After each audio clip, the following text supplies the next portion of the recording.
it's locked.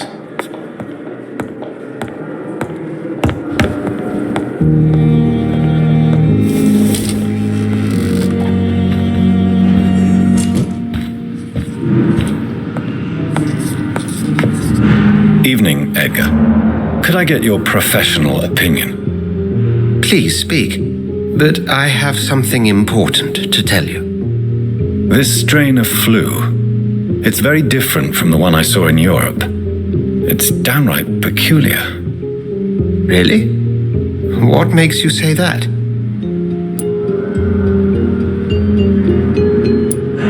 I've just looked at the blood of one of our recently deceased. I see. Do you have anything more to go on? This disease spreads and looks like the Spanish flu, but its effects differ greatly. The London strain is different from the continental one. This is very interesting. Did you find something else? Yes. Unlike the flu, the infected begin to show an increase in outwardly aggressive behavior. More than simple agitation. Once docile people become violent. You mean like rabies? Is there a chance we could create a vaccine, Jonathan, like Pasteur? By the stove, that would be smashing. There's a lot we're not seeing here, but it is spreading and quickly. If we don't act, the whole city could be lost. But Jonathan, we've a fantastic opportunity sitting right here in front of us. A weapon of choice. What on earth do you mean? Why, you, my dear boy. With your expertise and your blood, we could isolate the properties that course through your veins. Think about the possibilities.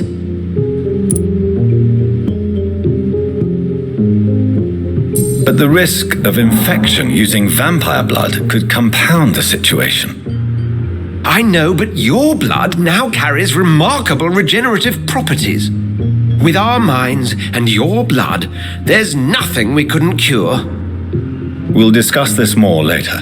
Thank you for your time. No, thank you, Jonathan. But as I said, I needed to talk to you. I have some rather bad news. Yes? I'm afraid it's your sister. My sister? She's to be buried this evening at Whitechapel Cemetery. Your mother published the obituary this morning. I see. I'm sorry, Jonathan. Please accept my condolences.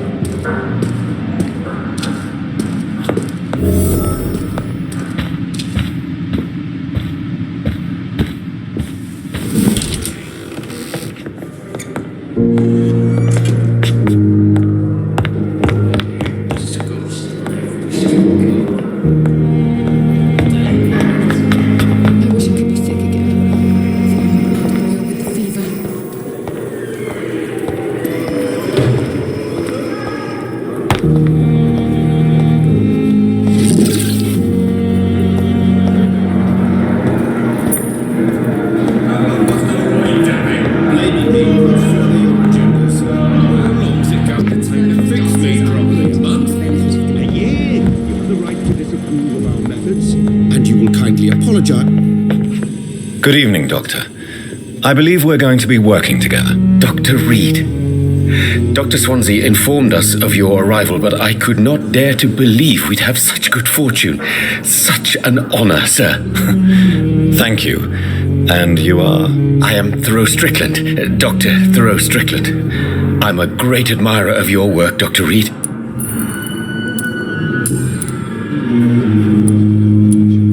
Please, could you tell me something about yourself? I'm a great admirer of your work concerning blood transfusion, Dr. Reed. I run my own experiments. I'm convinced it's the future. What made you choose to be a doctor? I'm not ashamed to admit you and your work have inspired me. I am honored to have the opportunity to work by your side. It's always a pleasure to share scientific and medical knowledge with someone eager to learn. I'll be glad to help you if I can. This epidemic may be the century's most terrible disaster, but I'm convinced that we, as doctors, are the only ones able to defeat it. What made you choose to be a doctor? I'm not ashamed to admit you and this What made you... I based my technique on my mentor's research. He helped me perfect my method. What is yours? I'd rather not talk about it. For now, it's just theories and first approach. My process is purely experimental and unsuccessful. As long as you're cautious and methodical, you may remain empty-handed, but you won't fail. You're not the first one to warn me, but I am convinced knowledge is the main weapon against the ravages of this epidemic.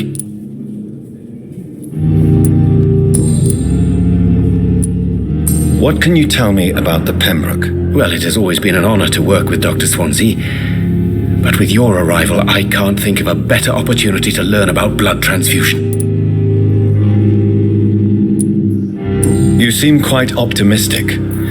It's a rare and precious attitude in these difficult times. I'm convinced that this epidemic is a test of endurance and dedication for us men of science. Questions remain about our capacity to resolve the situation. True. Last summer, during the first wave of the epidemic, I used to joke with Milton about the extra work. We're not smiling now.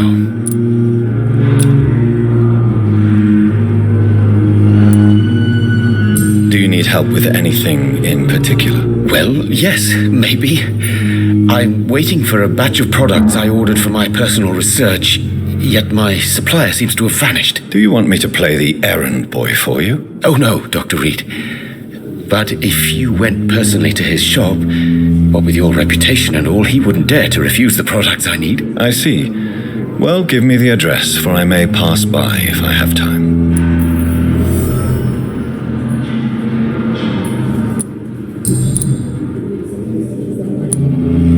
What do you think of Dr. Ackroyd's aversion to modern medical methods? It's a shame he's so narrow-minded. Dr. Swansea taught me that science is about exploring uncharted territory.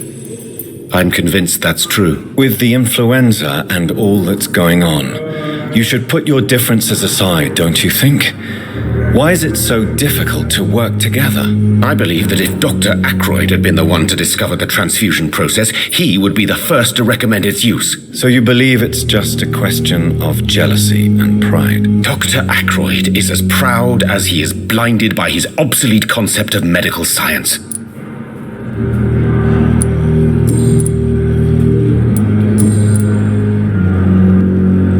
Tell me more about your willingness to experiment with new medical techniques. Harvey Fiddick is a patient suffering from a severe injury that could cripple him if not treated correctly. I'm convinced your blood transfusion technique could help him. What is it you really want? To save him, or to prove your point? A fair question. I want nothing but to save my patient, Dr. Reed, especially since I know Mr. Fiddick's story. This personal involvement could also appear to be a lack of impartiality.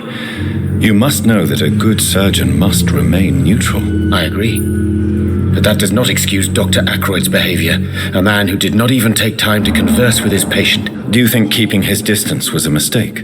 All I know is that I'm taking care of human beings with desires, hopes, and fears, not some biological machine comprised of blood, bones, and flesh.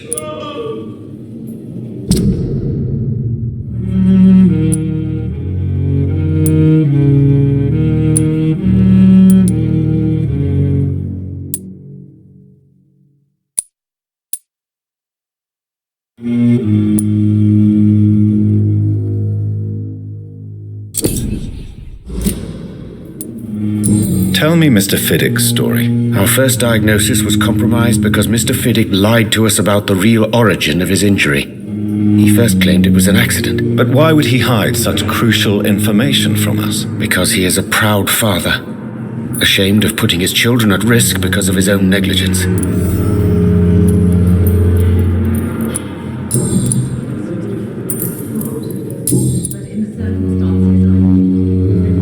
Goodbye, Dr. Strickland. You always knew the words to calm the children, Ellen. As for... Good evening, Mr. Fiddick. Good evening, Dr. Reed. Any news about my operation?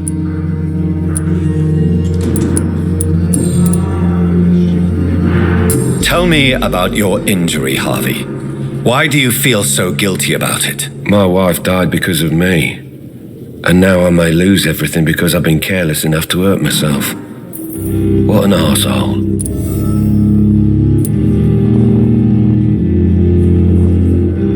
How could your job be responsible for your wife's death? I was working a double. She went out to bring me a hot meal and got caught in a German bomb raid.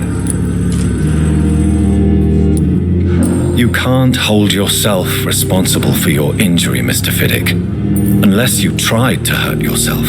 Of course I didn't hurt myself, but I can't work until my arm is fixed. My children need to eat, Doctor.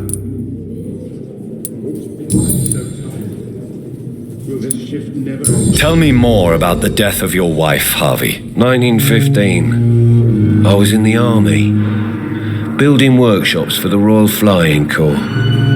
Helen was happy I wasn't sent to the front. What happened? The Germans sent Zeppelins to bomb the construction site, but they missed their target. My wife was bringing my dinner when the bombs fell. I'm sorry for your loss. So many died during the bombings. I served in France and witnessed the carnage there. I would like to say that she didn't suffer. Truth is, I have no idea. I just know that I'm all that me kids have. Poor little bleeders. How are your children after losing their mother? They were smaller then. The only good thing about this is my Helen didn't bring them with her that night.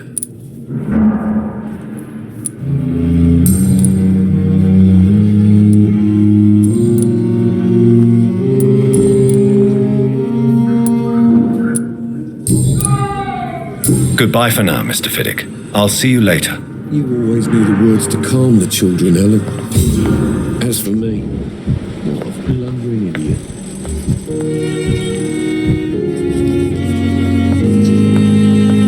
So many deaths.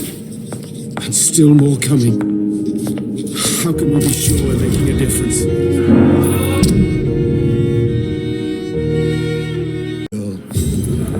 Reads me like a book. Good evening, Mr. Fiddick. Good evening, Dr. Reed. Any news about my operation?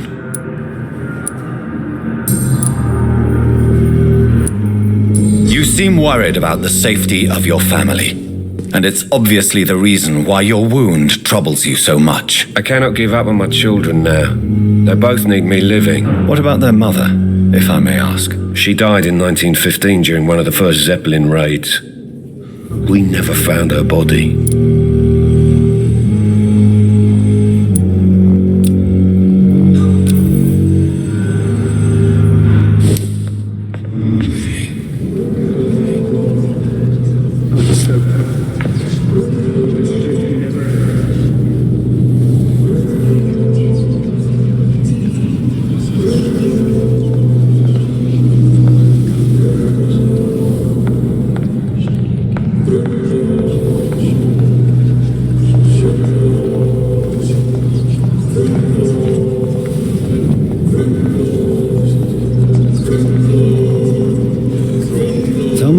Said she was being watched by vampire hunters. Where are they hiding? I should investigate.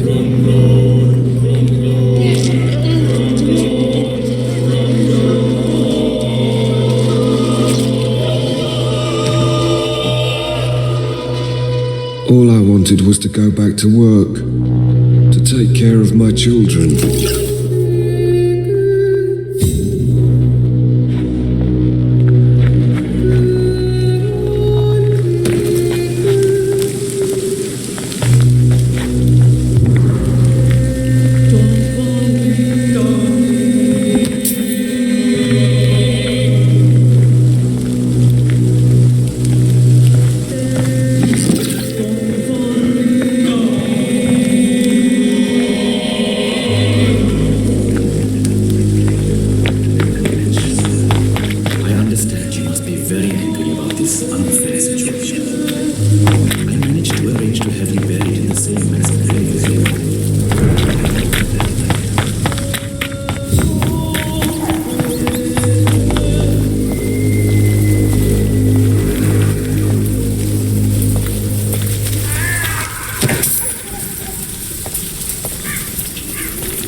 My dear sister, I don't know if I have the strength.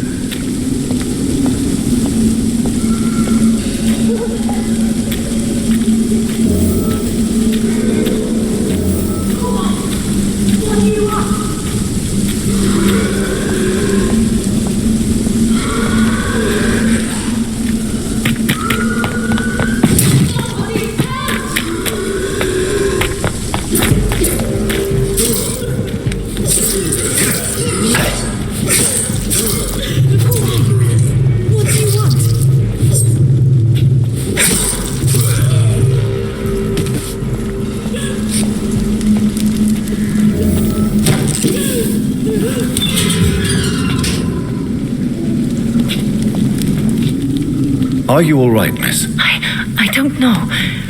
Who were those people? They wanted to kill me. Why? They've lost their minds in the epidemic. They won't come back for now. You seem to know a lot about them, sir. I'm Dr. Jonathan Reed. I'm investigating this disease. I am Xiaoxun. Thank you so much for helping me, Mr. Reed. I must go to the cemetery now. Goodbye.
Since I can't reveal myself to my mother now, I must find a discreet spot to attend the ceremony.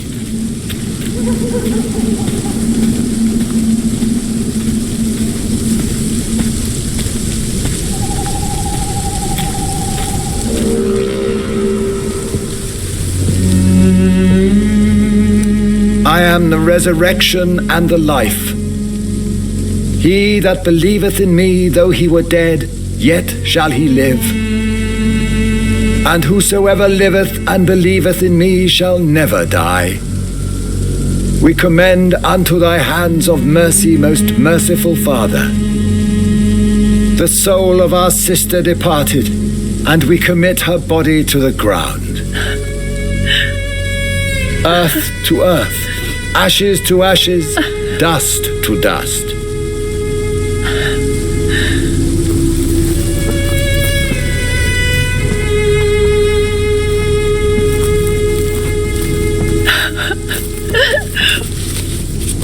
Why kill my Mary and stick her here in this cold, god-awful place?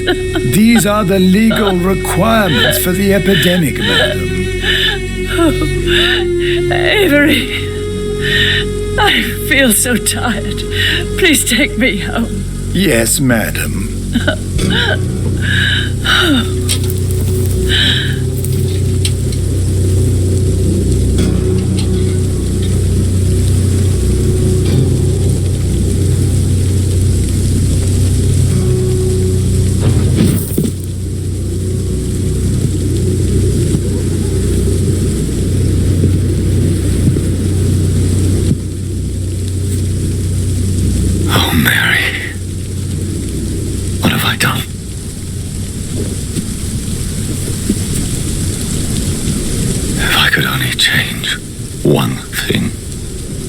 One thing.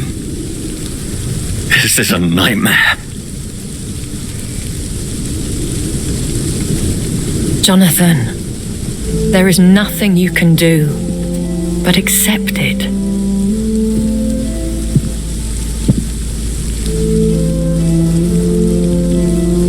What brings you here? I thought you could use the company. I am so sorry for your loss, Jonathan. She was a good person. Vibrant, full of life. She was kindness incarnate, my Mary. You're a good person, Jonathan. And a young Ekon. A newborn cast into the night without so much as a candle to guide your way. She had been scouring the most dangerous parts of London in search of me. And it led to her death. Jonathan, don't. I still hear her last thoughts. They echo in my head. Her mind shattered, and it haunts me. Jonathan, stop. Listen carefully. You must come to terms with this. You must learn to live with what happened.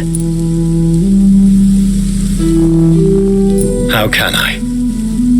I've destroyed my family. My poor mother. I can't even console her. Don't you see? You're doing the work of our enemies, feeding your remorse. We are weakest when we grieve, and the guilt blurs our senses. And so this is why you're here. To warn me. You felt this pain yourself. You too have endured this. I don't want to lose you, Jonathan. I've lost so many friends. Loved ones I cherished. Pray for Mary's forgiveness, if you must. You may be right. Of course.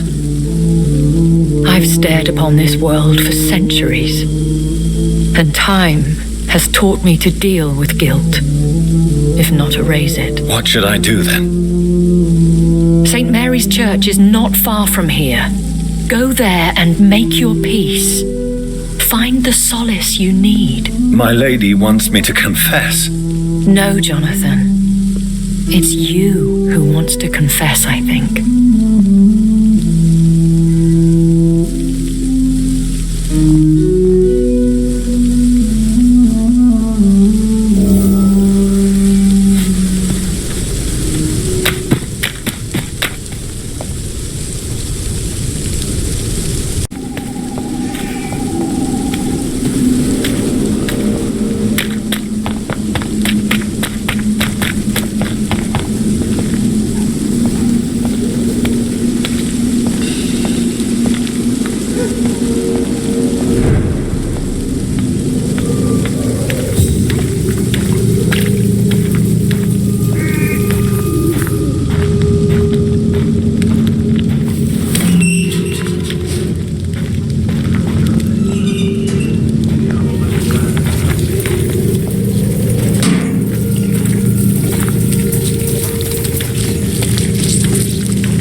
Hello, sir. Sorry to disturb you at this hour. I'm a doctor inquiring about the epidemic. May I come in? A doctor, you say? No, thank you.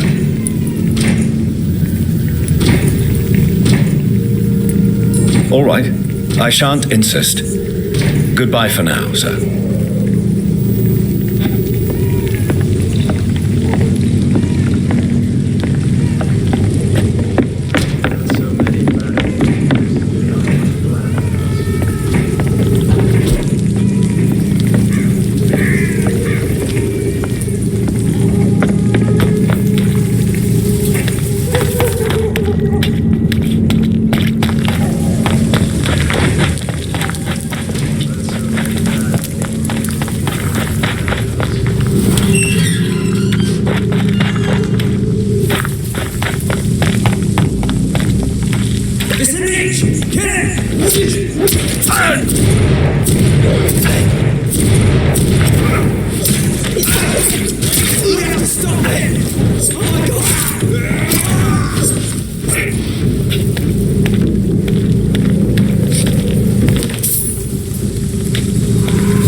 And off to church he goes, a newborn seeking divine consent to lick the blood from the soft and pointy crown. Who are you? Make yourself known. Newborn, you reek of guilt and pointless compassion. Shed your skin, forget your old weaker self. What do you want from me?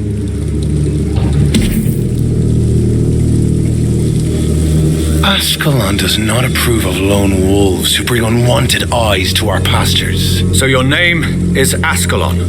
Ascalon's will is vampire law. Learn them, abide by them, or I shall return as your judge and jury.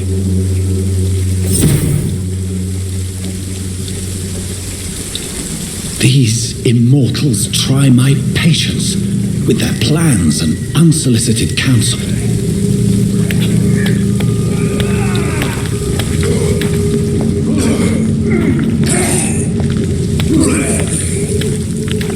Please, sir, can't let you through.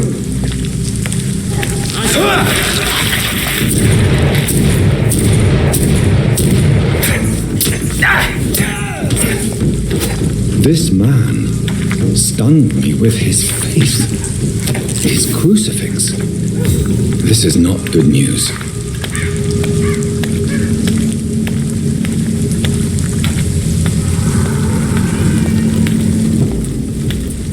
Best turn around if I were you.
Yes? What is it that you want? I'm sorry to disturb you at such a late hour. No worries, my son. I'm still quite awake, having just returned from a funeral. Yes, I know. I've forgotten what I wanted. I don't know.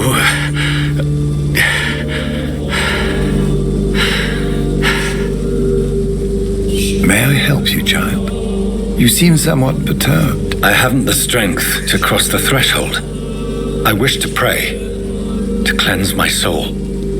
The church is shut by order of the bishop, but I'm still the vicar of St. Mary's, if that is any use to you, my son. You seem to me a good soul, vicar, but this is a personal matter.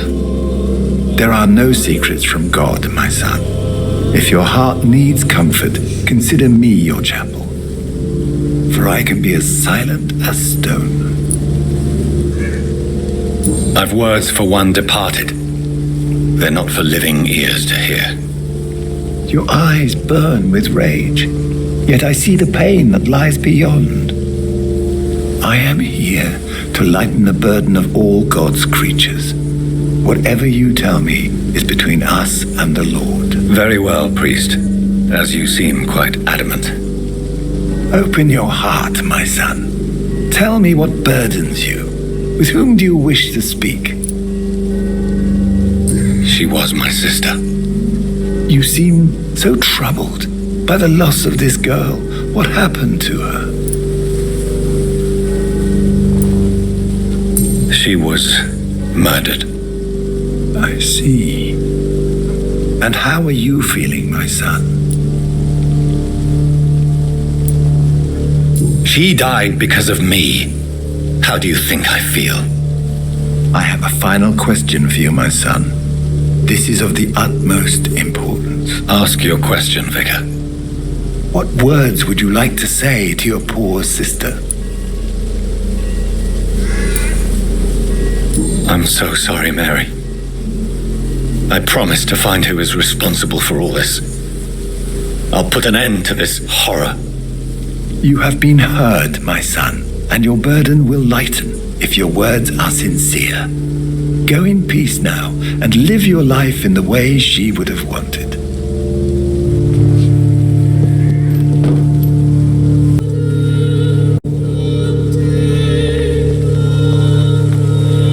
There. I confessed to that vicar. Do I feel better? Only time will tell.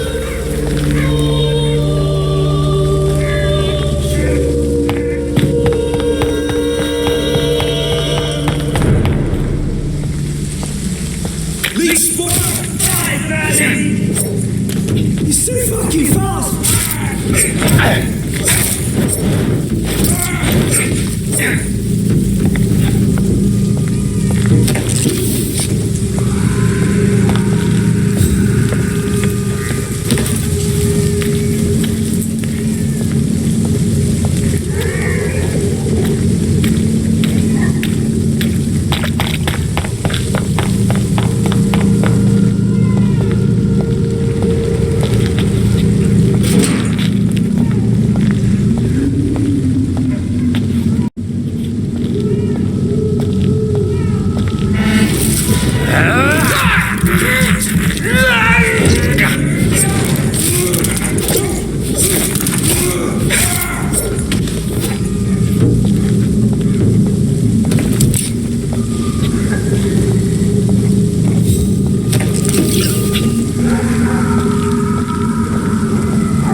to revive you.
This is your doing. You made me this creature. What are you? I am the land. You are our champion.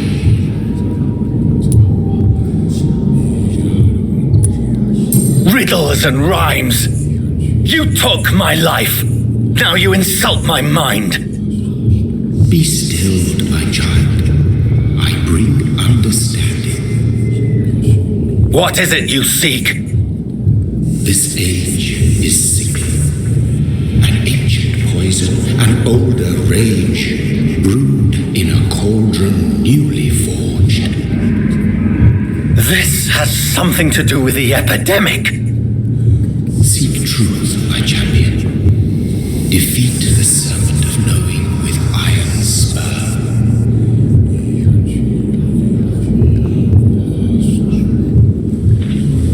I've had enough of others making decisions for me, pretending to know how I should feel or behave. So the vampire who made me is some sort of disembodied entity? Or was he just projecting this vision in my mind? Maybe Edgar can help me with this one.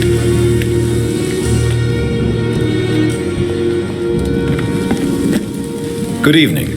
I'm Dr. Reed. Always a pleasure to meet a colleague, sir. Especially when he was supposedly dead. A colleague?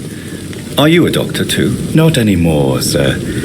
I used to be Dr. Rakesh Chadana. Now, I'm just Mr. Chadana, pawnbroker and humble guardian of this morgue. What do you mean, you used to be a doctor? Was your license revoked? No, sir. It is just that I like to be precise. I run a little pawn shop while taking care of the dead. But I used to be a real doctor.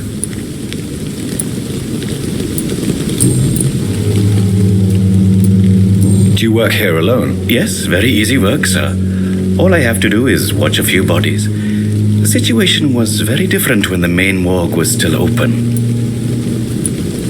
Why do you have to watch these bodies? Because these poor fellows have no names. We keep them in case someone comes looking for the missing. Sadly, very rarely happens. Why close the hospital's main morgue? It was for sanitary reasons after the beginning of the epidemic. Cadavers had to be moved to the nearest mass grave.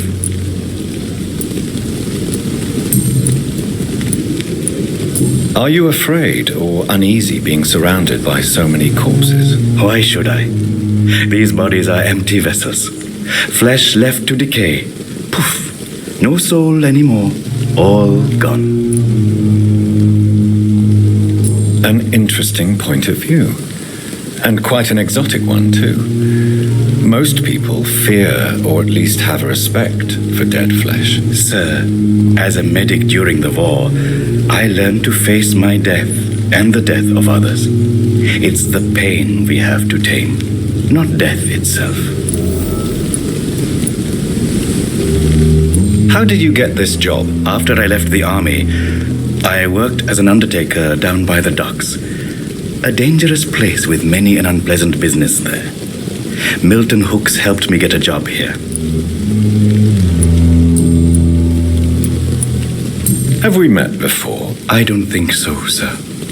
Why? When we first talked, you said you were glad to meet me since I was reported dead. Funny story, sir. Your sister came here a few nights ago. You were missing, and she was looking for your body. She must be very relieved now.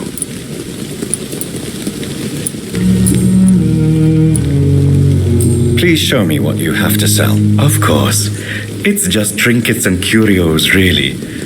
But I'm sure they can be useful. Tomorrow, more bodies will arrive and then sadly depart. I'm managing a train terminal, not a morgue. It's locked, all right.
God protect us. You've got a leech in the hospital. Yes, my hospital. My mission is to heal while you go about warring. You've set the table for a snake. I wonder why there's venom in your food. I'm growing tired of your song. You're a woodsman, McCallum, not a doctor. Return to your hunt. Remember, I've a good nose for machinations. I can flare the scent at a mile. You can't hide from the god. Leave him, Jonathan. This is sacred ground. Neutral territory. And I just had the carpet cleaned.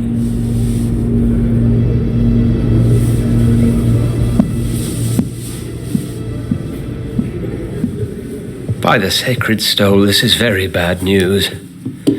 Bad news indeed.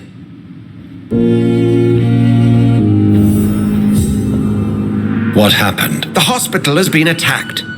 We have injured patients, at least one dead and several missing. This has spiraled out of control. Even the most infirm are asking to be allowed to return home. We cannot have the people lose faith in this institution. This hospital is their only hope. Of course, you're right. But we cannot afford a public scandal. It would ruin us. We must restore order, and quickly. You mentioned a dead patient. Who is he? She, Jonathan. She was Miss Harriet Jones. I found her room like a slaughterhouse. Blood everywhere. The duty nurse is taking care of the mess. Very well. I'll help you. Jonathan, please. I can't rely on anyone else.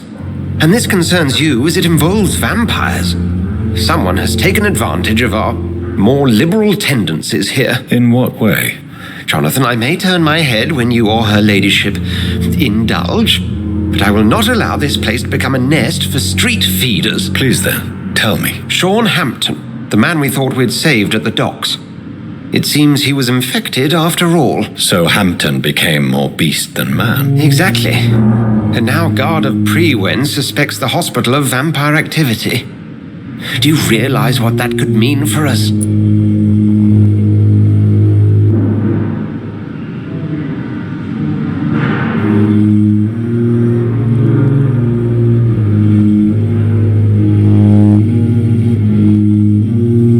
Do you really believe they would come for us here? In such a public venue? McCullum is a fanatic. The Guard will stop at nothing. You don't know what they're capable of, Jonathan. Very well. Since I brought Mr. Hampton here, I will put an end to this.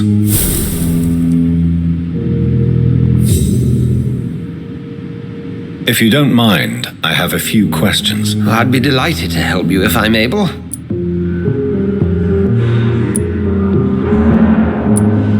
I just recently met the strangest creature in Whitechapel. He was immense.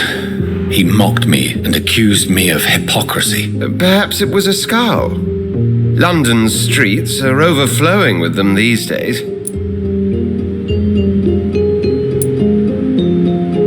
He was observing me with the obvious intent to do me harm. His very presence evoked a palpable sense of menace. You need to be careful, Jonathan. You've no idea what this creature really is.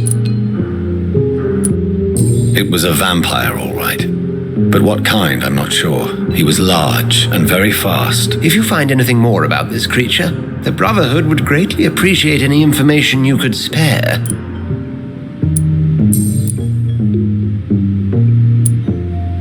What exactly happened here while I was absent? Hampton turned, quite violently as it happened, lurking about, attacked Miss Jones. To say he created quite a commotion would be an understatement. Are you sure it was Hampton that killed Miss Jones? There was blood everywhere, but no body, and you know the state she was in. I fear for what he did with her. Hopefully he just hid the corpse. How did the Guard of Prewen come to hear of this? McCullum has spies everywhere. He will jump at any opportunity to disparage the Brotherhood and show his contempt. I recently tried to enter a church. It has been a very unpleasant experience. The Brotherhood's research on the matter of faith and vampirism has proved somewhat insubstantial, to say the least. Is this proof that I'm cursed in the eyes of the divine? The wrath of the Almighty? There's no way of knowing. It could be subconscious guilt, or irrational fear, or deep-seated beliefs. It's hard to explain in terms of science, that's for sure. I'm sure Lady Ashbury will have far greater insight into this matter than little old me. Who was that man in your office? Geoffrey McCullum, actual leader of the Guard of Prewen. I suspect he's the man behind the rebirth of this old and dusty society. They know I'm here now, don't they? I understand your need for blood and will not get in your way. But if you could refrain from feeding within these walls, it would go a long way to defending your case. What do they hope to achieve? Their ultimate goal is the eradication of all vampires in the country. They see you as a threat to mankind, Jonathan. Thank you, Edgar.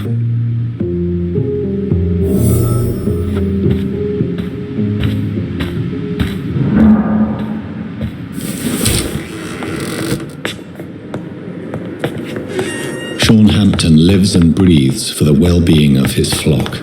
There's no other place he would go but the docks.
Good evening, Miss Howcroft.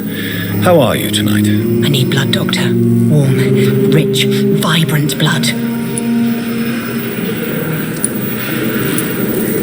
Is there anything you can tell me about the recent commotion here? Many things can happen under cover of night, Dr. Reed. But I took no part in this massacre. But did you see or hear anything? I can't say I did. But the smell of fresh blood almost made me faint, Doctor.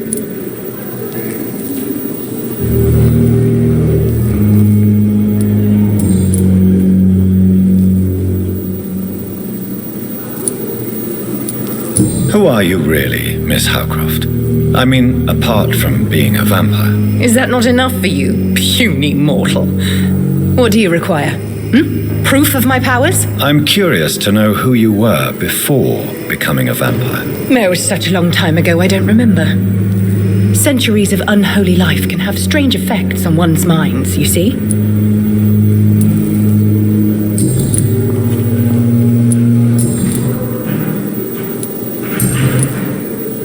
I'll leave you, Mistress of the Dark, to your nocturnal activities.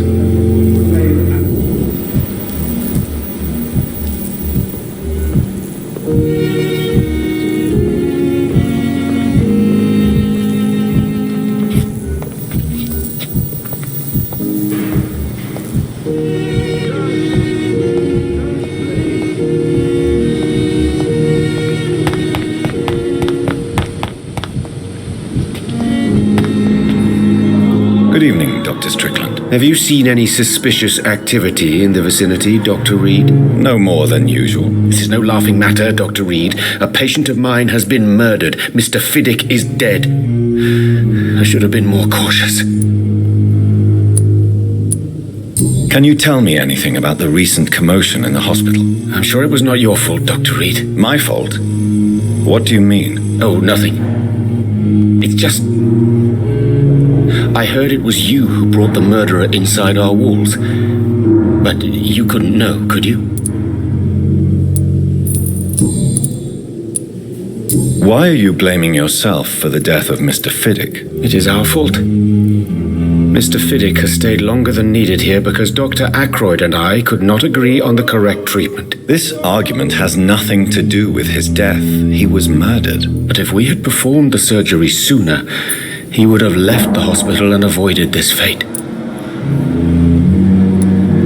What is troubling you so much, Dr. Strickland? Is there something else? I had to meet face to face with the son and daughter of Mr. Fiddick this afternoon. Their eyes.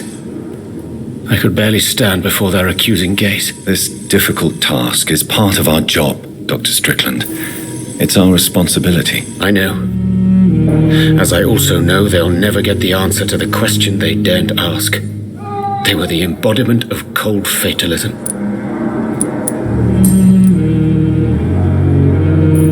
Goodbye, Dr. Strickland.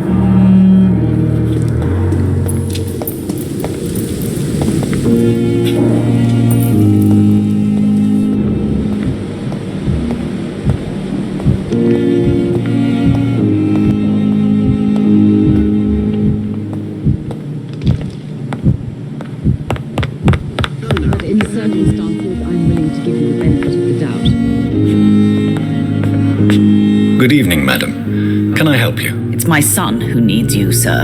I'm Dr. Jonathan Reed. How can I help your son? I'm Beatrice Goswick, mother of Mortimer Goswick. Could you check on him, please, Dr. Reed? I've heard much of your talents as a physician. What can you tell me about the recent commotion in the hospital? It's a disgrace. How on earth can patients be attacked in their own rooms?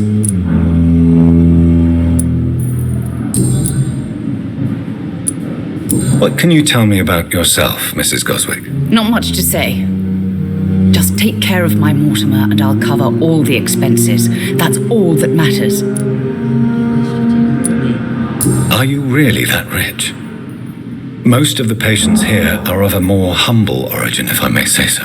Yes, thanks to my husband. May he rest in peace. I can cover any needed medical expenses.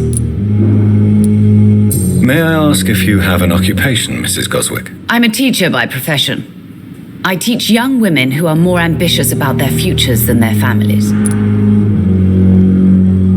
Do you require medical attention as well, Mrs. Goswick? Do you know you're the only one who's asked me this? No, I don't feel well, actually. Despite what you think about this place, I can tell you with absolute certainty, taking this will help you recover. Well, at least your reputation seems well deserved. Unfortunately, I can't say the same for this hospital.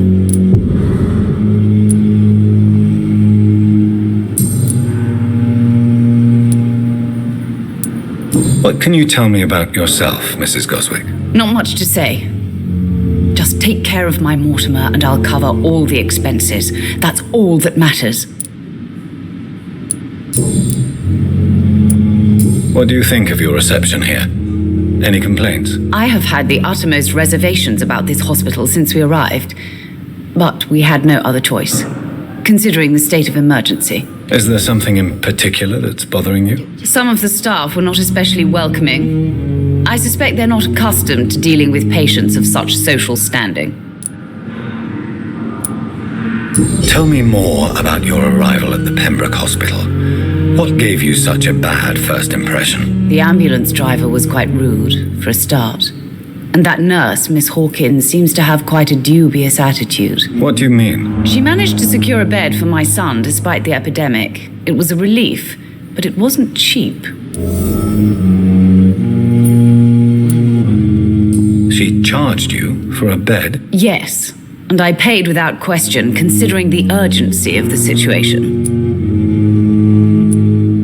I share your concern, Mrs. Goswick. Be sure that I'll talk to the people involved. I don't expect compensation, Dr. Reed. But I'm aware such behavior would not be tolerated in other hospitals.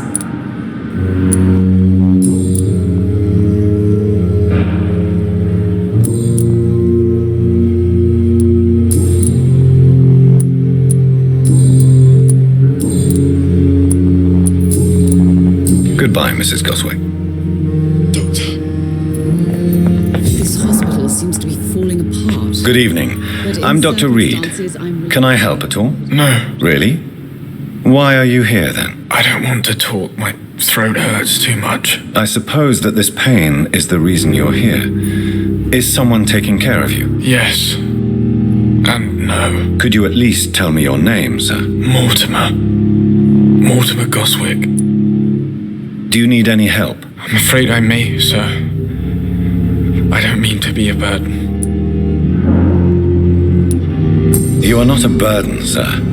Healing you is my responsibility. And you have my gratitude for that.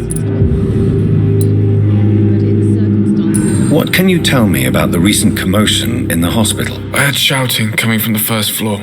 I was asleep when it started. How painful is your throat, Mr. Goswick? So painful I'd rather not talk at all, Doctor. I'm sure you realize a doctor and his patient have to communicate, sir. Would it help if I gave you some paper and a pen? Not really. I see. Then maybe it's not just your throat that hurts, Mr. Goswick. Perhaps your sore throat is just the consequence of something more hurtful. Yes, maybe. But I don't want to talk or even write about it now. Why did your mother have you hospitalized here? She seems convinced this is a bad hospital. My mother just wants the best for me. She won't rest while I'm here. She'd go all the way to hell and back to help me. Pembroke Hospital may look unorthodox, but rest assured you're in good hands here. It's not me you have to convince, Dr. Reed. It's my mother. Is your mother bothering you? As your doctor, I can ask her to leave you alone if you would prefer. That's tempting, Doctor. But you have no idea what my mother is capable of.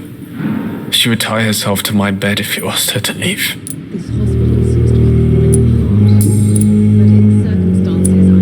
How painful is your throat, Mr. Goswick? So painful I'd rather not talk at all, Doctor. I'll let you get some rest then. I'm all right. Don't waste your time with me.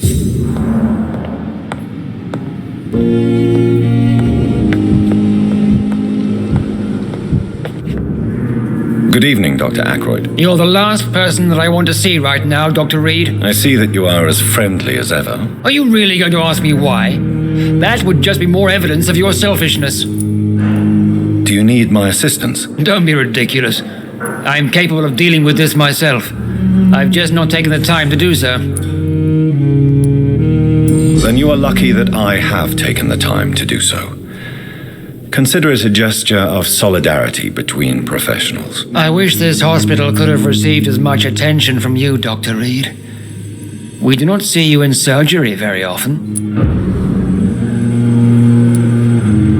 What can you tell me about the recent commotion in the hospital? Nothing like this would have happened if we'd had enough staff and proper shifts. So you don't think the blame is ours? We all hold fast here, Dr. Reed. Our methods may differ, but we are all trying to make a difference. How do you think these recent events will affect the Pembroke Hospital? I am not blind. There is something strange about you and Dr. Swansea. One day you'll have to provide answers. Don't you think the epidemic is enough to deal with, without wasting time on insults and suspicions? Yes, the epidemic. Convenient, isn't it? Just like the war, really. Hundreds are already dying, so who cares about one more? You are troubled by the death of your patient. I understand. It is something that haunts everybody in our profession. Harvey Fiddick died inside these walls, under our watch.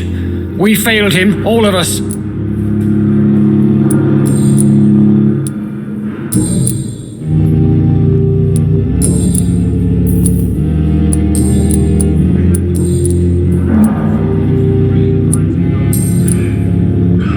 Thank you for your time. We'll talk later. But in the circumstances, I'm made to give you the benefit of the doubt.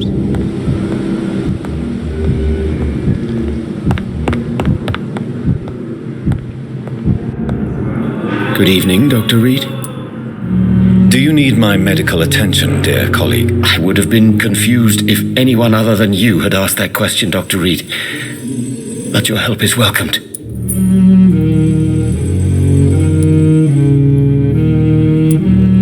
I will see you later.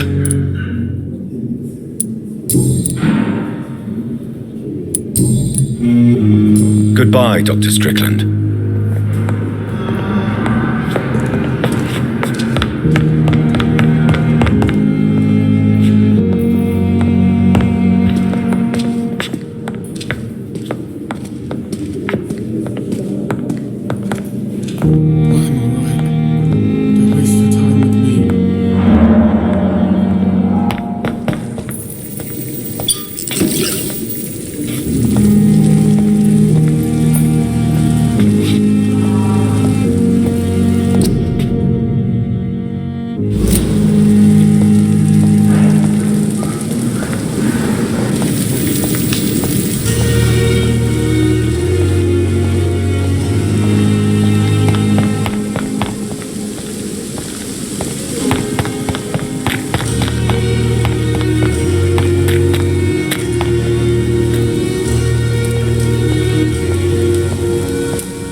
Thirst for blood.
Are you all right, Miss Shun? My name is Xiao Shun. This is the proper way to address someone in my country. I do apologize, Xiao Shun. Are you all right? Yes, I am. This is the only place where I can find some kind of serenity. Some way to remember my dear Matthew.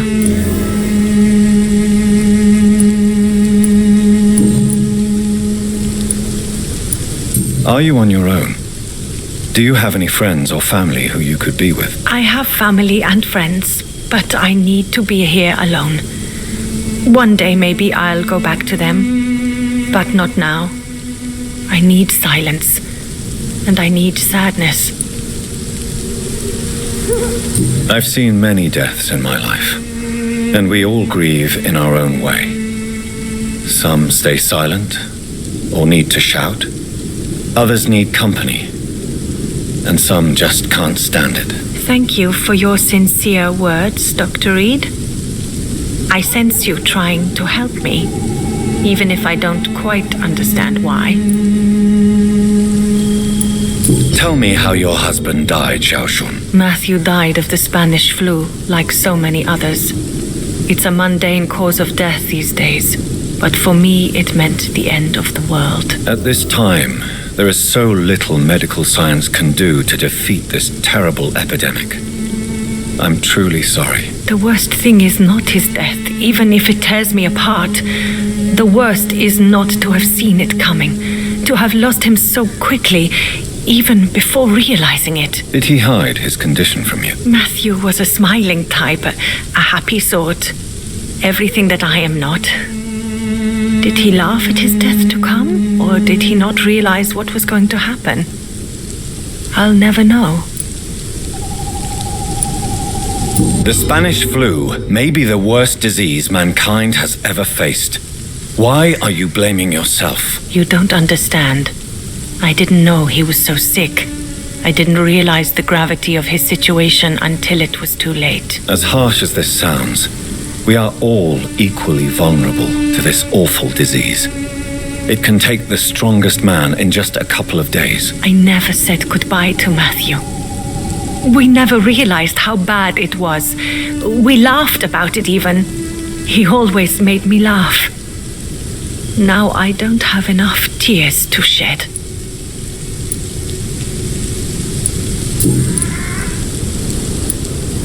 Have you recent news of Nurse Crane and her dispensary? This part of town is very fragile. I hope the trust so many people put in her will not be betrayed.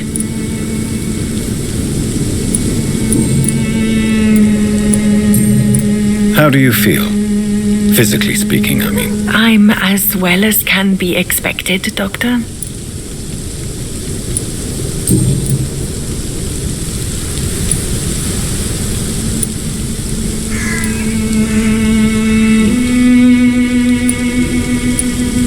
Are you a doctor yourself? Is this why you feel so guilty for not saving your sick husband? No, I am not. But I still need to blame someone for Matthew's death. And who else, if not his wife, who did not see it coming? I'm a physician, one of the best in the country. But I was unable to save my own sister, Mary. She died in my arms. Why tell me this? Is it supposed to make me feel better? No. But I felt I should share it with you, since she is buried here too. May I ask what caused the death of your sister? You could say she was also killed by a terrible disease.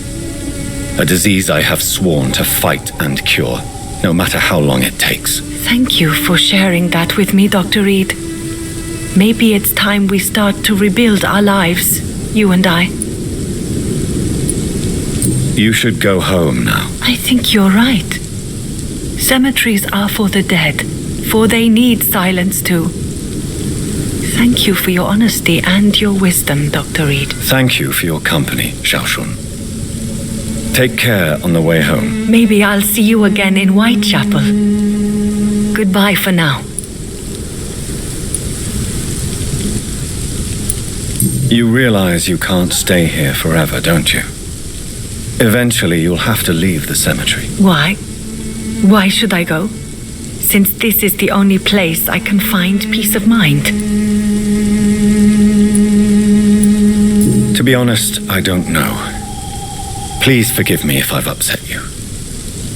We must all honor our departed loved ones in our own way. You sound like you're no stranger to the pain I feel. Let's just say I too have a good reason to visit cemeteries at night. Please accept my condolences for your loss then, Dr. Reed.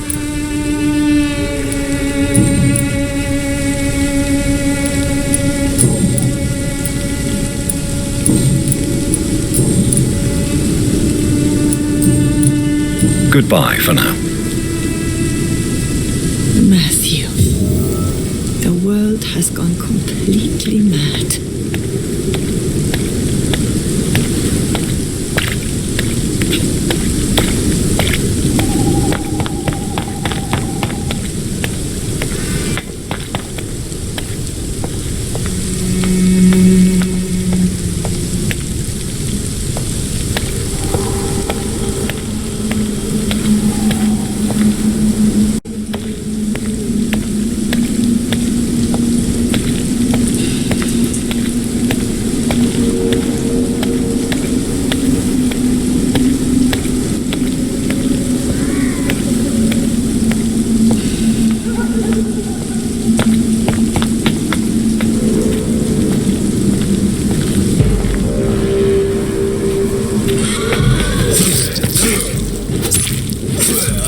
This is despicable.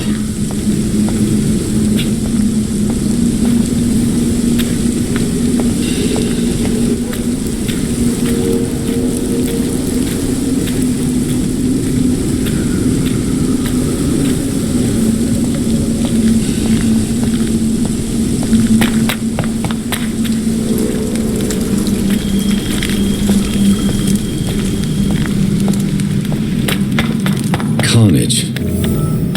Is Father Whitaker's disciple among... This man's far too old to be Samuel.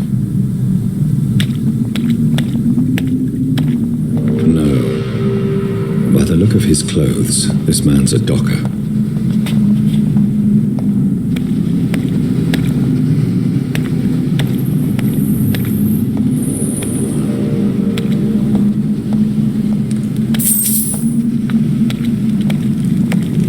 It's locked, all right.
Good evening, Nurse Brannigan. Good evening, Doctor. Do you require medical assistance, Nurse? I will be fine as soon as I can get some sleep. Nurse, you won't be able to help people if you're sick. Take this, and do try to get some rest. I'll try, Dr. Reed. Thank you.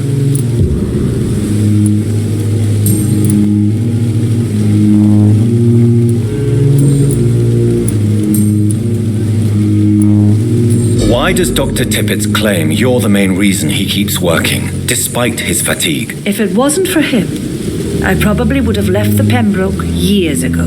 Dr. Tippett does not think of you as just a nurse anymore, does he? If you're suggesting he's not taking my gender into consideration when it comes to medical practice and knowledge, I really hope he doesn't. Tell me what Dr. Tippett did. I know his mistake caused a patient's death. If I had not covered up his error, Dr. Tippett would have been fired from this hospital. I could not let that happen. You can't allow your emotions to dictate your conduct concerning patients, Nurse Brannigan. Look around you, Dr. Reed. Do you really think we can afford to lose a brilliant practitioner like Dr. Tippett's in our situation? Perhaps you did it with the best intentions, Nurse Brannigan, but you took a great risk. Must I remind you that a man died? You mean you've never made a mistake? Never covered your tracks? Goodbye, nurse. Call me if you need assistance.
Hello again, Mr. Blight. I'm happy to see Mr. Thatcher is safe, for now. I'm eternally grateful, Doctor. We were total strangers and you helped us anyway. Can't thank you enough, sir.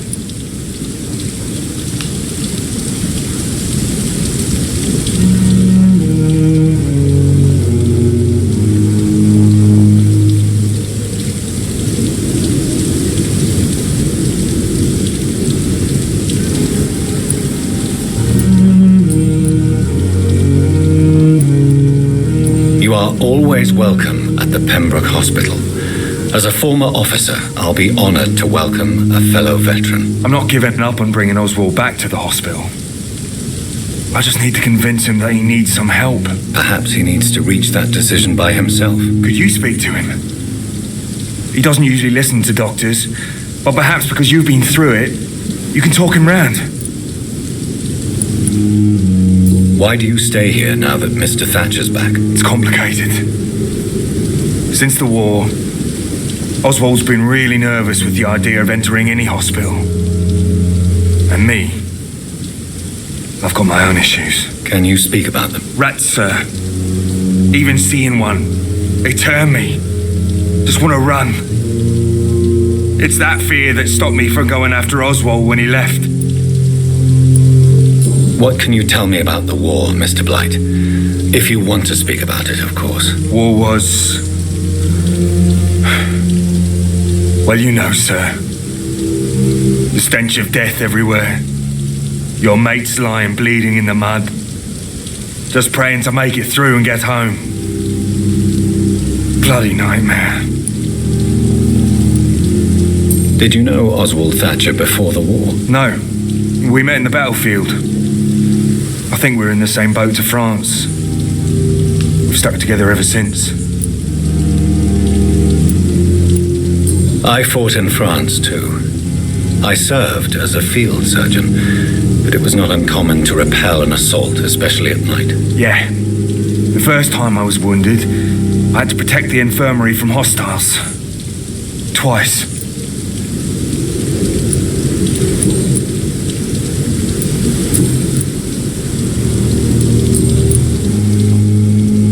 What caused your phobia of rats, Newton? It happened last year following an artillery attack. I was trapped for 2 days in a hole under 2 dead soldiers. and there were rats. Go on. It started eating me as soon as I dozed. Gnawing at my ears, my fingers, lips. I couldn't move. Couldn't call for help. I see. No, you don't. You have no idea what it is to wake up buried under bodies. Fucking vermin eating your flesh. Oswald, he found me and saved me.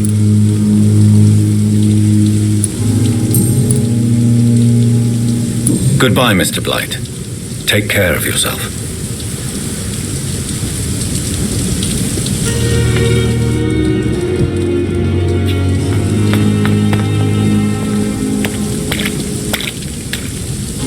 Hello again, Mr. Thatcher.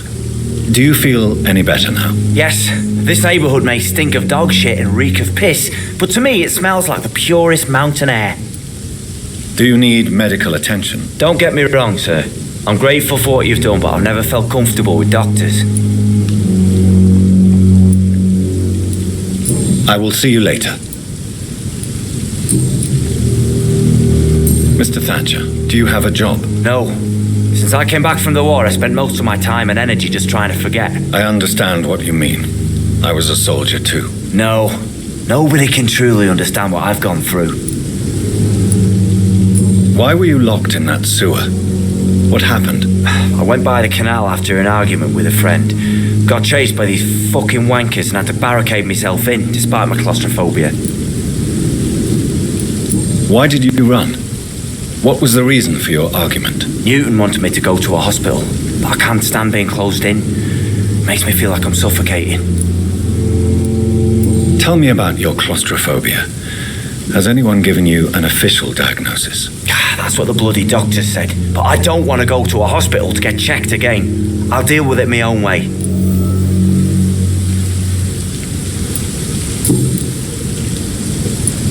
Oswald, why did you not go to the Pembroke Hospital to seek medical help? I don't trust doctors. All they care about was their careers and processes. I won't be locked in any room again by anyone. Your fear of being trapped is not going to go away by itself. You need professional help. I've seen enough butchers in white coats to last a lifetime. Hospitals reek of chemicals and death. What I need is fresh air.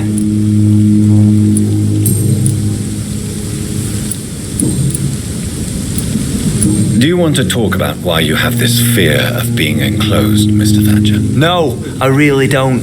An irrational fear like yours is usually rooted in a specific event. Perhaps it would help to talk about it. Well, Doctor, take a guess then if you're so interested in my case.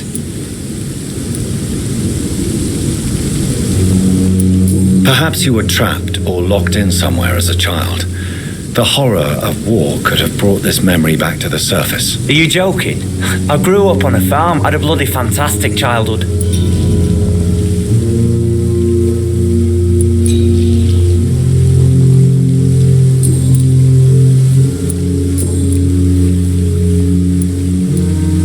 Do you want to talk about why you have this? No, an irrational fear like you. Well, Doctor, take a guess then if you so. Perhaps you were trapped or locked in somewhere as a child. The horror. Are you joking?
Good evening, Milton. Good evening, Doctor. Still trying to save lives? Do you need any medical help, Milton? I'm afraid I do. Like everyone in this hospital. It's a sad state of affairs when even the hospital workers are worried about disease. I'll see you later. Yeah. I'm sure you say the same thing to everyone in town.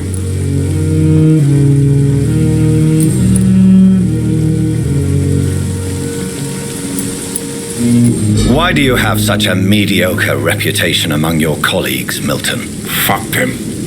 Nobody knows the horrors I've seen since working here. This city was sick long before the epidemic, Dr. Reed. I know it's a difficult task, but correct me if I'm wrong. Is this not the job you are paid to do?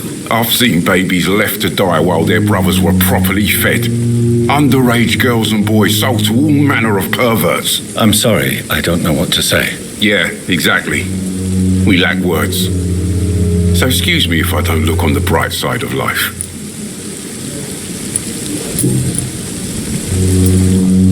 What can you tell me about the recent commotion in the hospital? Someone killed Miss Jones in her room, and Mr. Hampton's gone missing. Doesn't take a genius to piece it together. You don't seem shocked by any of this. Why should I be? Whoever did this must be long gone by now. And besides, he got rid of the old bag. I'd like to see your goods. Wise choice, Dr. Reed. A reliable gun is what everybody needs these days.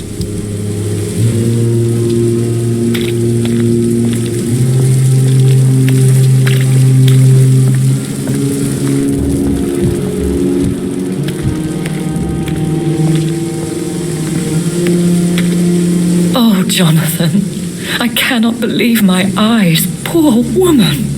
Butchered by some savage scowl.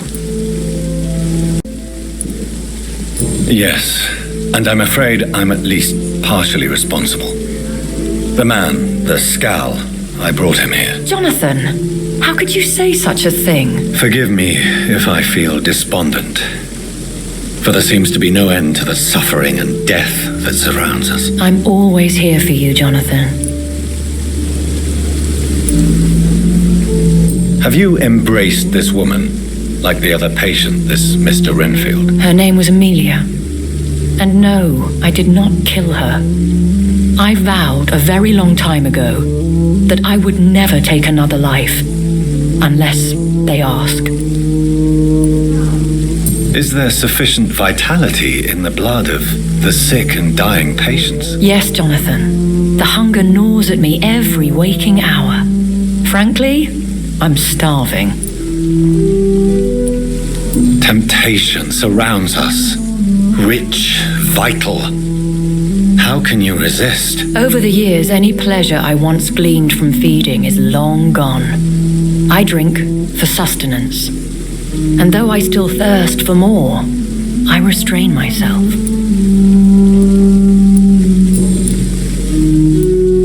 What do you know of Ascalon? I was threatened by a creature, a vampire in Whitechapel, stating I had to obey the law of conduct. What more can you tell me about him? He was bigger than a man, huge in fact. He seemed to radiate violence. I thought he was going to tear me apart. Then he vanished. Fergal, the executioner of Ascalon. You were fortunate he was not after you, but rather out doing his master's bidding. What is Ascalon? The Ascalon Club are the most powerful vampires in Britain and exert tremendous influence. Take my advice and stay well away.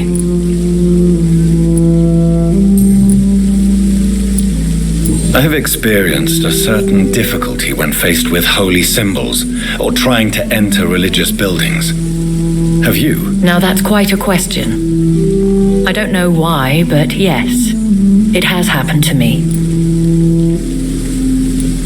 Is this a sign? The hand of God in action? Are we repellent unto heaven? I don't have the answers, Jonathan. But I believe superstition and magic is just fact awaiting the lens of science. Aren't you frightened? Very little scares me, my dear. To be compelled to avoid symbols of faith does not concern me. Thank you, my lady. I hope to see you again soon.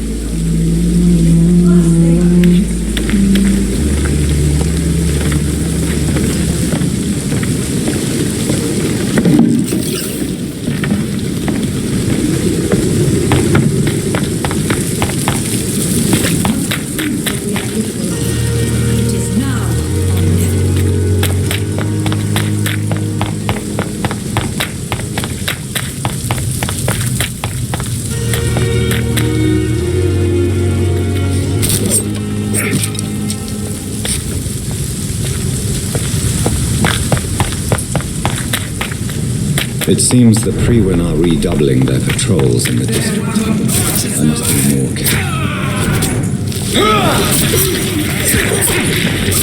Filthy murdering bastard!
Opium is one of the main ingredients of Strickland's medication.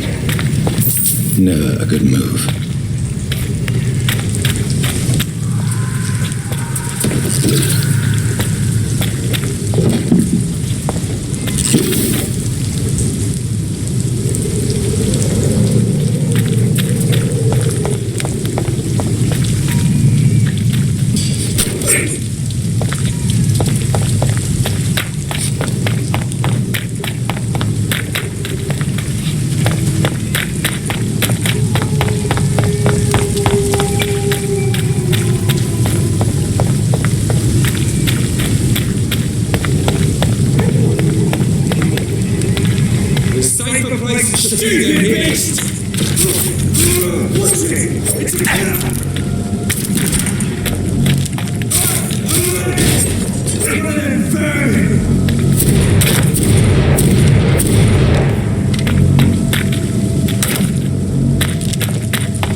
Braille.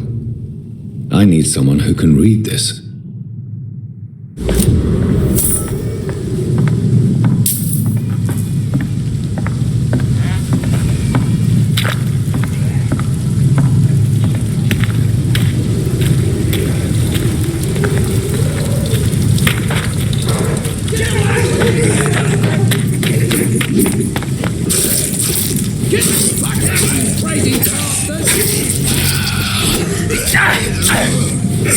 What are you people?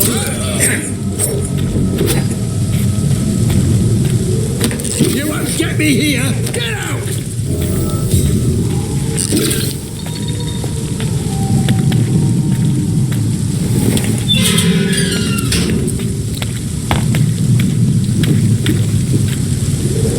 Are you all right, sir? What are you doing in a place like this? I'm not sure that's any of your business. I hope you realize that staying here will put your life at great risk. Pah! I'm not afraid of these guards of Priwen, or whatever these thugs call themselves. I can still kick some respect into those youngsters. I wasn't specifically referring to them, but are you really after these men? Why? They took my boy. I've had no news since he joined that crazy gang. So I decided to come and find him myself, to get some answers. I see. But as I said, your life is at risk if you stay here. And I'm not referring to the gangs either. You should leave, sir. Well, this part of town used to be nicer, let's say. Perhaps you're right. This isn't the best way to save Andrew.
This is a slaughterhouse. From Seymour to my beloved mother, Stella. What is this doing here? Who are these people? It's locked, all right.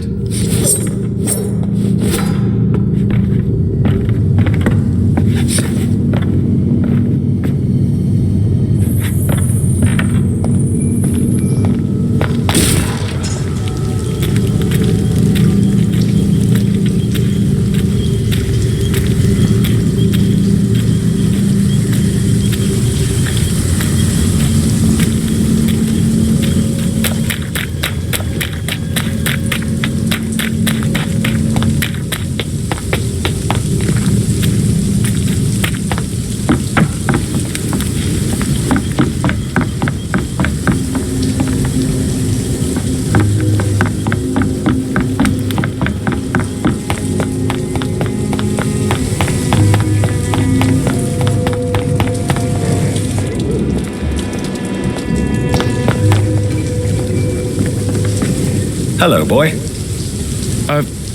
Hello. Good evening. Did I scare you? You have nothing to fear from me. No, it's just that people prefer to avoid me. Well, I won't. I'm a doctor. My name is Rufus, sir. Rufus Kingsbury. Do you know a man who lives in this part of town? A man named Sean Hampton. I'm looking for him. Sorry, sir. I don't know a lot of folks around here. Most prefer to avoid me. Well, I don't think you should talk to him. He may be very sick. Thanks for the tip.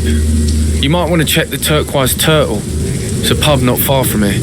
The barkeep knows everyone in these parts. What can you tell me about this region? It's all about staying out of trouble. But since most people prefer to avoid me, it's pretty easy. Why do people avoid you? They call me Rufus the Curse. Around here, I'm a bit of a bad luck charm. Have you ever thought about leaving? Where else would I go? At least I know these streets and some people around here. This is my city, for better or worse. What do you do around here, Rufus? I listen to the news on the docks, sir. And I smile at those kind enough to spare me a bob. Do you have a job? It's hard to work, what with my head and all. Since I was a boy, I've always had trouble remembering what I do and why I do it. What do people say about this place?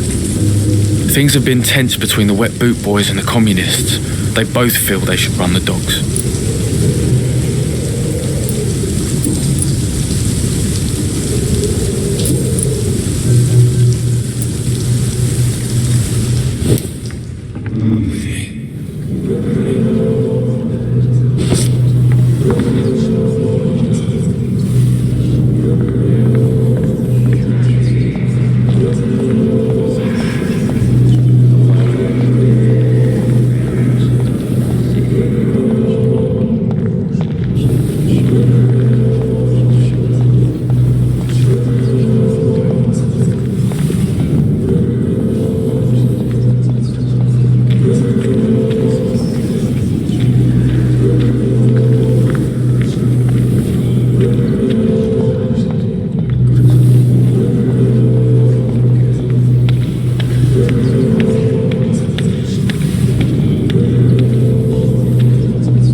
So what they said about me was true. I really was Rufus the Curse, destined to suffer until I die.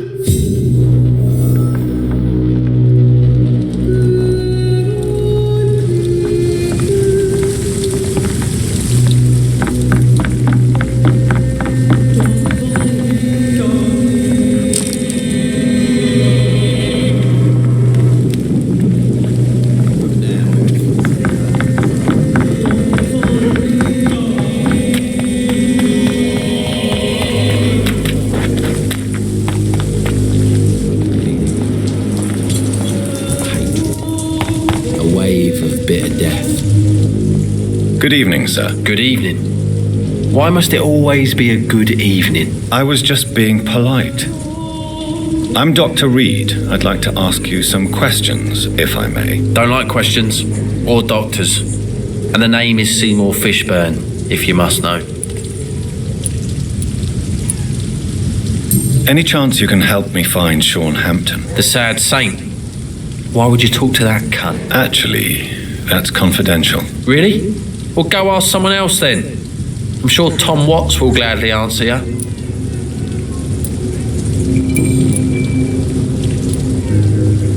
Seymour, why are you scaring young Rufus? I don't like his act that gave me mother's trust. I don't like it at all. Little bugger is like a fly around shit. You can't blame Rufus for trying to improve his condition. I don't believe in kindness nor innocence, sir. The boy is either a fool or a hypocrite who hides his hand well. What can you tell me about this part of town? A shithole filled with maggots. Liars and thieves, all of them. Are you thinking about someone in particular? No. Hate them all. Especially these petty, whining little shitbag beggars. Is there no one who deserves your leniency then? Well, Tom from our local is somewhat of a decent bloke. At least, unlike most maggots, he knows how to listen without opening his trap.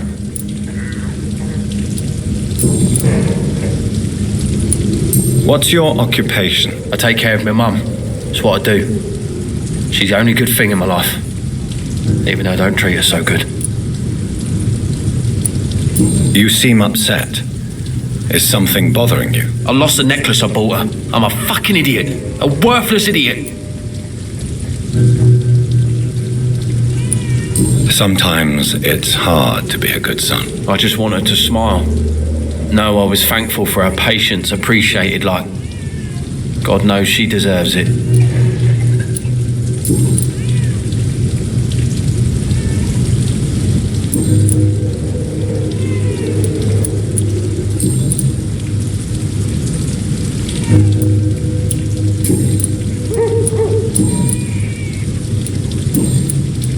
I have retrieved the gift for your mother, sir. Great. Give it here then and take this for your trouble. I also found the corpses. The ones under which you left the necklace, Mr. Fishburne. Ah, so that's where I left it. I can be a bit stupid sometimes. Have you no remorse? You don't even deny your crimes. I have many weaknesses, Dr. Reed, but lying about who I am ain't one of them. You're not a mindless animal, Seymour. Surely you have something to say about these murders. Speak up and I will listen without judgment. Could be right, Dr. Reed. Maybe it'll do some good to confide in a gentleman like you. You being educated and all.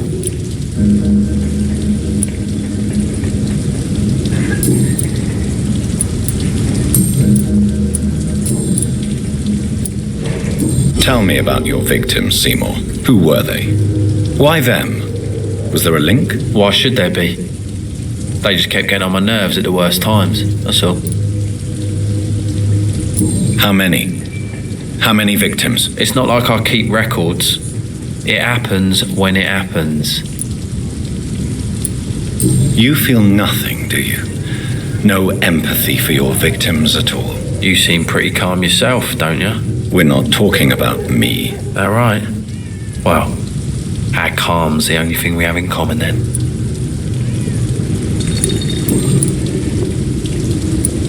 Did you take pleasure in killing them, Seymour? All those people, all those lives extinguished. I take no pleasure from it. Just gives me peace. Stills the anger. For a time.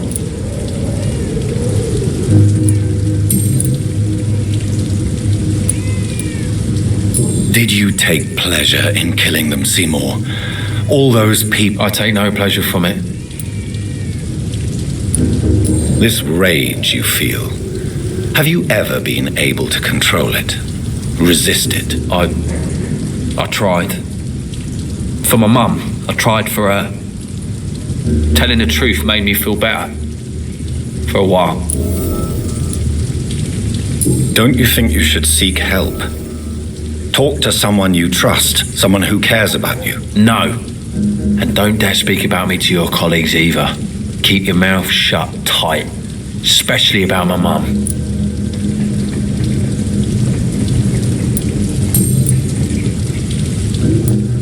Why is your mother protecting you, Seymour? I'm her son.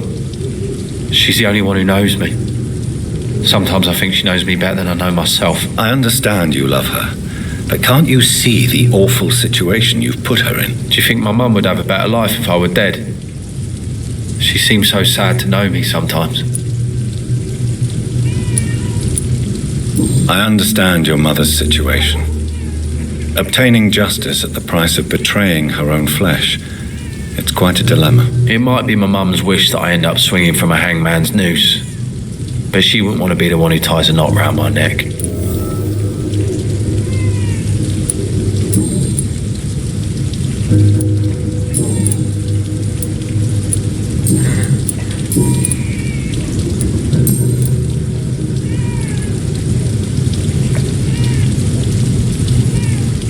Goodbye, Mr. Fishburne.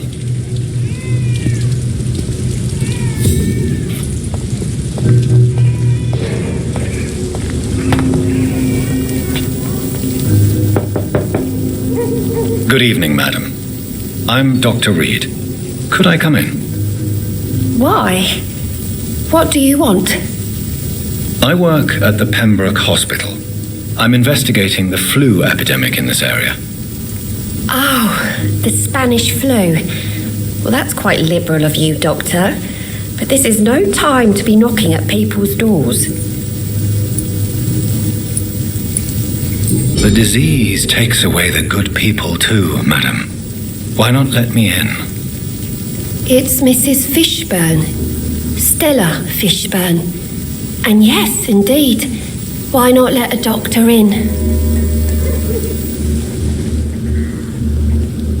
I'm not sure the epidemic is what worries people most these days.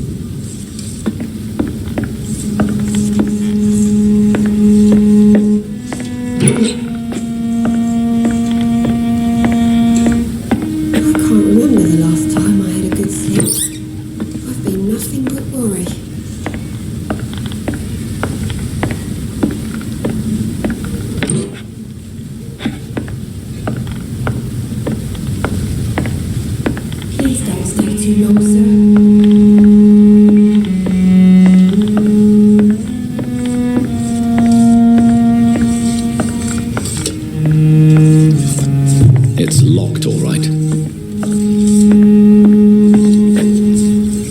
So you have questions about the flu, then? Yes, among other things. Forgive my rudeness at the door. It's just my son doesn't like strangers coming in the house.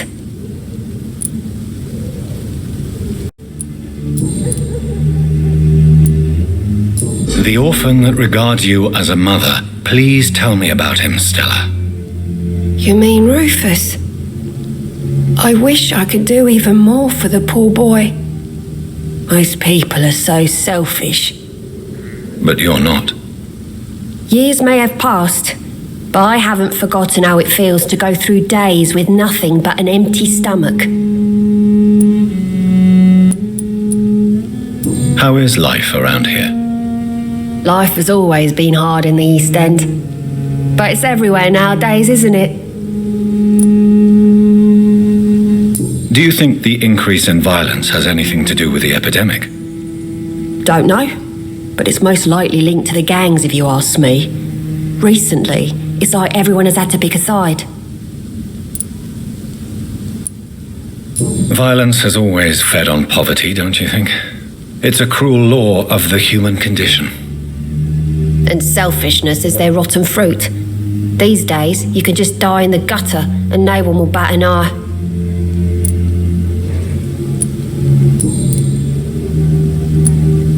May I ask what you do for a living, Mrs. Fishburne? Since my husband died, I worked at the Dawson Rope factory, but it closed before the war. I occasionally help at the night asylum in exchange for food.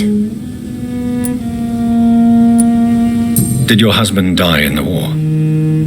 Oh no, my Jack was a docker. He died when my Seymour was just a lad. The poor boy saw his dad slip and fall from that scaffolding. How do you pay the rent then? My Seymour works at the docks, just like his dad. He's very attached to the house he grew up in. It's not always easy, but we get by all right.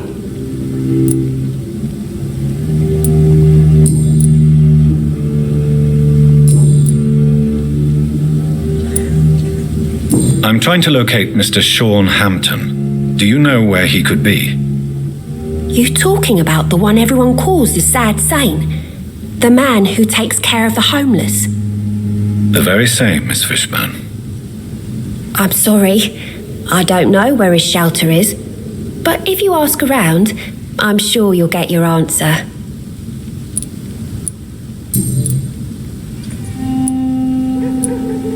Tell me about these demons Seymour needs your help to fight. Seymour used to be such a happy child, and he is still a helping son most of the time. But when he gets angry, he can hardly contain his rage. All men and women are born innocent, Mrs. Fishburne. But there can be a monster within any of us. Do you think he can be cured, Doctor? Do you think something can extinguish this rage inside my Seymour? Science has only just begun to investigate the mysteries of the human mind. Currently, we have more assumptions than fact. There ain't no hope then. Somehow, somewhere, my son has turned into a monster, and nothing will bring him back. Your son's gone way beyond simply bullying people. He has a taste for blood, and you know it, don't you, Stella? One night, he told me straight up, in his own words. It was several days after one of his episodes. Why did he confess? Did you suspect something? No. I guess he wanted his old mum to help him fight his, demons. Did Seymour tell you everything that night? More than I could stand. The words he used to describe his hate, his rage, how he feels when he's done it.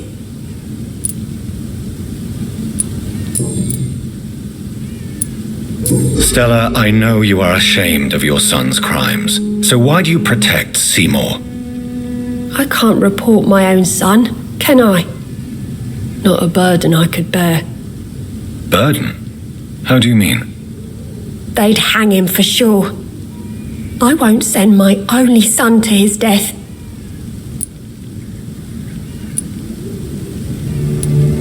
I understand your pain, but you cannot mother him forever. If someone ever found the courage to speak to the police, I will take my share.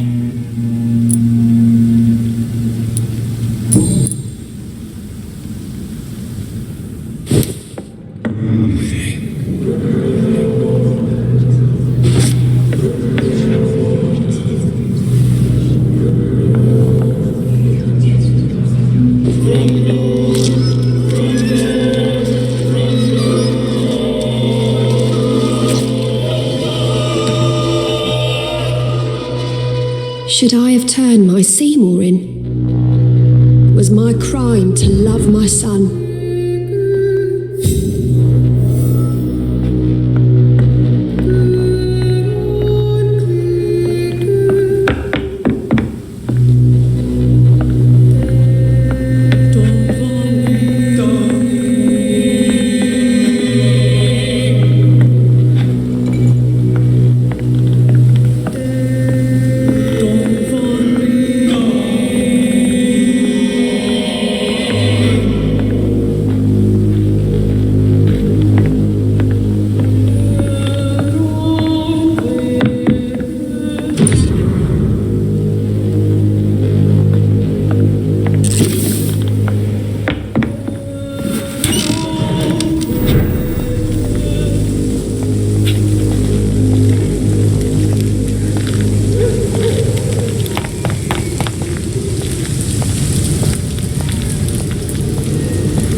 My words, miss. These murders are the work of a vampire. A vampire? Whatever do you mean? I'm a tracker of these creatures. A vampire hunter. Not a drop of blood left in his body. This is the work of a vampire. Hunting all these poor folk, you need to catch him. A sewer dog? What's it look like? It's an old story. A monster with daggers for teeth and icy claws. He comes of a sudden, nighttime, claiming innocence, then vanishes. Claws, murdered by night. Your sewer dog is mine. He's the kind of prey I hunt for. Good evening, miss. I am Dr. Reed. May I ask you a few questions? Who are you? What do you want? As I just told you, I'm a doctor. From the Pembroke Hospital, actually. The Pembroke Hospital, you say? I don't have any money for you leeches. I'm not here for charity, Miss... Miss Edwina Cox. So what do you want then? Fancy buying something from me, maybe? I'm looking for Mr. Sean Hampton. Do you know where I could find him? The sad saint? I heard he was mugged or something. Yes, he was. But he left hospital recently. You don't say. Well, I suppose it's good news for the homeless and the useless. Ask them, they must know something. You still use your husband's name, Edwina. Why is that? Why shouldn't I? He may be a bloody bastard, but I'm still his wife and his name means something round here. Are you aware of what happened to him? Yes. I'm sure he fought till the end and looked death in the eyes.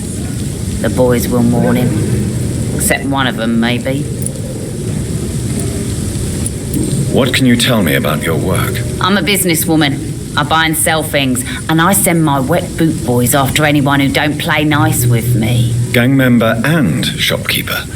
Can't be easy running double shifts. If you're interested, I may find use of a doctor who can freely walk across the city, you know. I'm not interested in a career in the criminal underworld, Miss Cox. Fair enough. Stay away from us then, if you don't want to get hurt or worse. Since my return from the war, I don't feel that concerned by threats, knives, or even bullets, if you must know. That's exactly what that stupid trade unionist claimed after he attacked one of us. Booth and I reminded him a bullet beats words every time. You're quite blunt, aren't you? I like people who know what they want and say what they think. This is a time of great opportunity for those ready to embrace their destiny.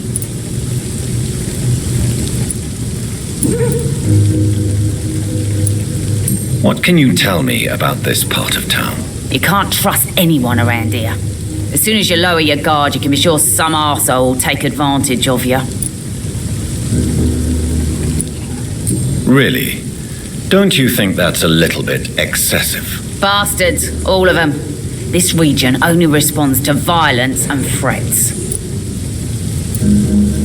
You sound like you're thinking of somebody in particular. Take the gravediggers of Southwark. They must pay me every week, but it looks like they forgot who gave them permission to steal from the dead. Looting corpses in a mass grave. That is a new low. Whatever. Hey, since you're a doctor and all, maybe you can access that forbidden area and remind those bastards what they owe.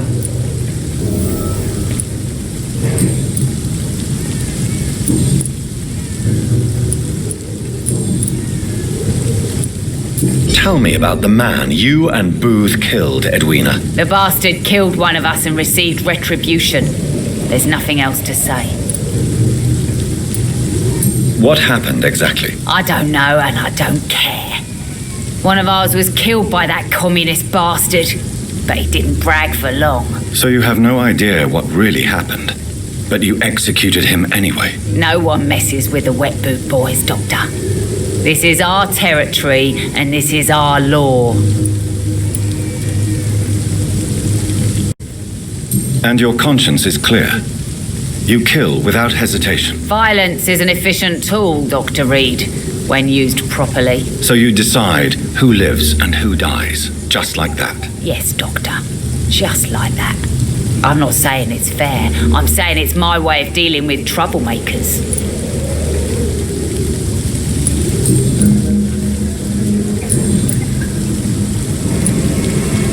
Can I see? Clear off. We don't want strangers on our streets. So you won't tell me your name then? The name is Booth Digby. Maybe I'll ask my boys to break one or two of your bones, just so you remember it. Do you know where I can find Sean Hampton? I need to talk to him. The sad saint. Why on earth do you want to talk to him? He was one of my patients at the Pembroke Hospital. Oh, yeah. I heard the poor bastard had been abducted by some cunt. You better ask Tom Watts. He knows Sean Hampton well. Are you some kind of vigilante patrolling these streets at night? Something like that, but the police aren't in charge here. We are, see? So you're a concerned criminal, is that it? Using funny jokes about me and my boys, are you? Fuck. You must have some balls. I saw many men like you during the war, Mr. Digby. Greedy little cockroaches who feed on despair. I could kill you for saying that. But, nah. You've been a soldier. I can respect that. So, tell me about your gang, then. What? Have you got a death wish? You really want me to answer that? Well, yes. You seem so proud of your status. Why not tell me who you're working for? Oi! I'm the boss, all right? The Wet Boot Boys work for me. All of them. Situation round here is better than other districts because of us. Because of me.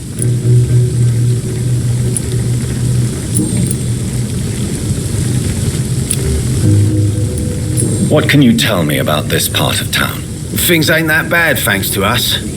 We give people what they need, and we control this borough. Well, you're not doing a very good job. People are still dying here like everywhere else. Yeah, well, we can't be everywhere all the time. And Edwina says if we can find more guns, we could be more efficient. More efficient? Really? You should probably tell Edwina that guns are useless against diseases and infections. Incredible. You know what? You're lucky she can't hear you right now. She's more smart than patient. My sweet queen of the docks.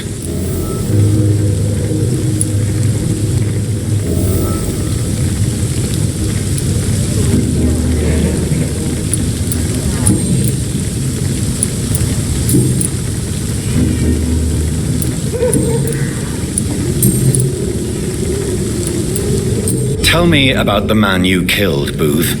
What happened? One of us had been killed, so we had to retaliate. That's the whole story. There has to be more to it than that. No, really. One of us got killed, so the killer had to die. That's how things have always been done round here. No one gives a shit. Are you so heartless that you could pull the trigger and kill someone without even blinking? Have you looked around recently? Do you really think one more body will make a difference?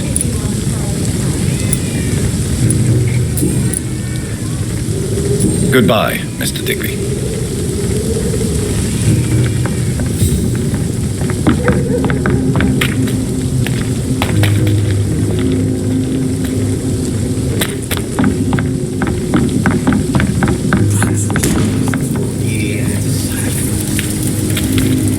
Good evening, Miss Cox. Hello again, Dr. Reed.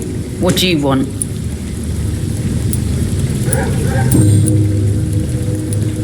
Booth Digby looks at you with love-struck eyes. Tell me, Edwina, is the feeling mutual? You have no idea how refreshing it can be for a woman to receive all the pleasure she needs. For once. I'll take your word for it. What is it, Doctor? A woman's not supposed to talk about these things.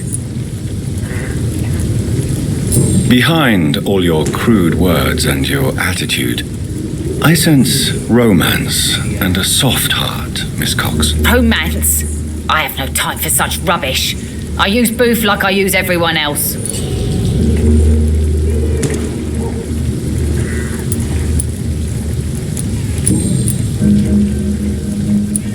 Goodbye, Miss Cox. Foolish girl and her pre-principles. She's got no idea.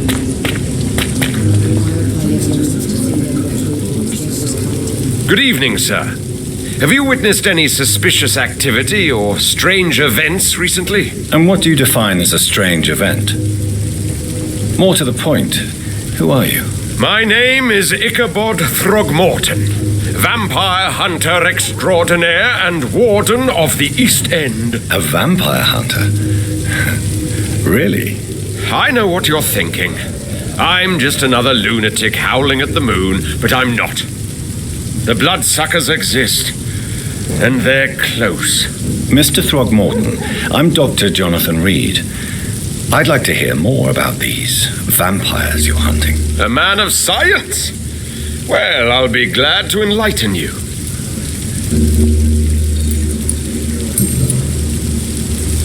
What can you tell me about this neighborhood? Did you hear about what happened to Jack Gillingham? Poor boy. It's a shame I wasn't around to protect him. It's impossible to protect everyone. The violence seems endemic in this part of town. But it's my duty. I am convinced Jack Gillingham was killed by a vampire. These evil rodents are spreading like a plague. So, how exactly are you protecting these people? I'm curious. I patrol late at night, investigating anything unusual. I try and encourage people to stay indoors, but people are careless. Can I help in any way? Actually, yes. I plan to put up posters to alert the population to the vampire threat. Are you asking me to paste posters about vampires around the docks? If you wouldn't mind. If you did that, then I can focus on my patrols. How do you identify a vampire? It's simple, really. They can't stand daylight. They're afraid of garlic and holy symbols. They also cannot enter a house without being invited. Have you ever killed one of these creatures? Yourself, I mean. Of course I have. What kind of question is that? It's a dirty business, believe me.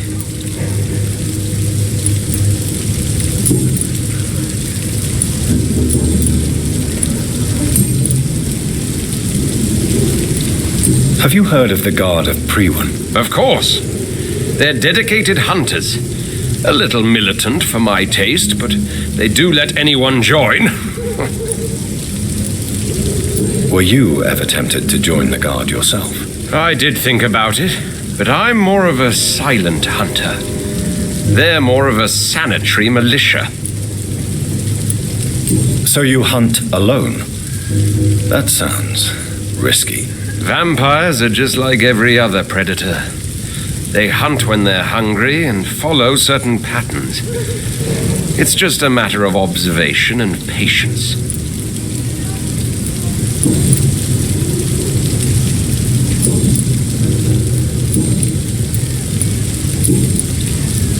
I'm looking for Sean Hampton. Can you help me, Mr. Throgmorton? The sad saint? He should be at his night asylum at this hour, but I cannot tell you how to find it, sorry. Really? Why is that? It's nothing personal, Doctor. I'm sure your intentions are good, but people who sleep there, they have plenty of reasons to hide.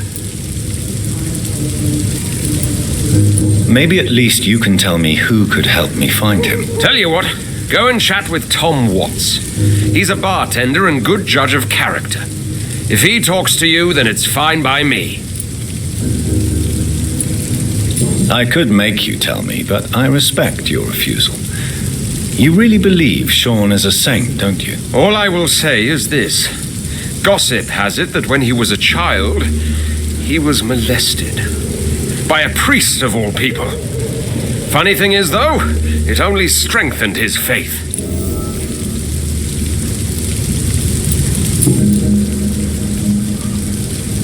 Goodbye, and good hunting, Mr. Throgmorton.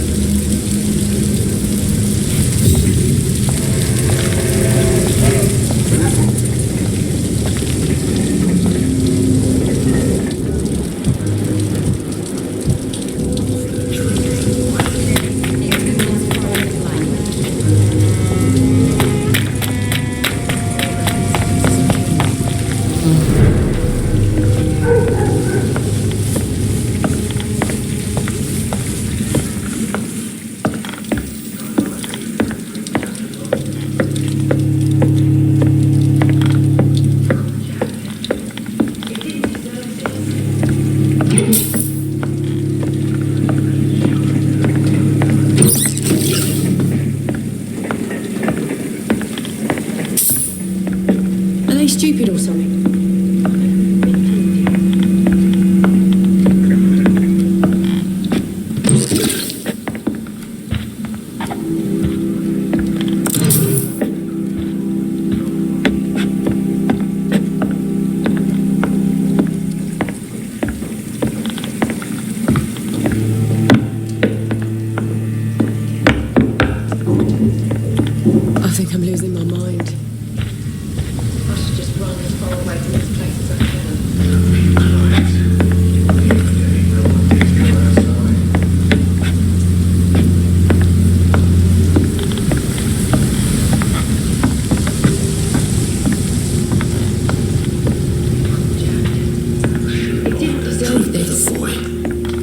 Cursed or not, he's just another lost orphan.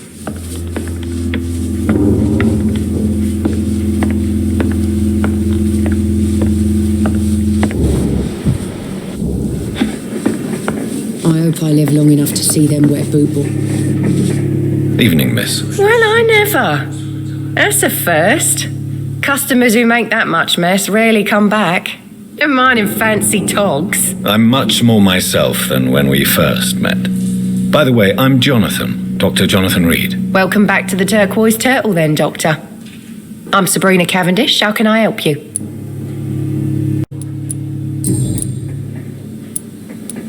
What can you tell me about this area? People don't appreciate that line of questioning round here. You best be more careful with what you say, sir. You look concerned, Miss Cavendish. This is a bad borough. Most people I know are afraid. Most locals will rob you blind, or worse. You best mind your step. If you're uncertain about your safety here, the docks might not be the right place for you. I got responsibilities. And it's not like I got the money to move anywhere else anyway. This place seems, how shall I put it, very colourful. I'm sure it has plenty of stories to tell. We get people of all sorts here. It's that rare place in the docks where you can have a drink without being murdered. At least it's not happened yet. So this bar is neutral territory then? Yeah. Tom's convinced this is something the locals need. No one ever draws a weapon here. That's one of the reasons I accepted the job. Your boss must be quite the negotiator to force such an agreement. Yeah. Tom's a great bloke. Mr. Hampton, who runs the night asylum, he's the only other man that's able to keep peace around here.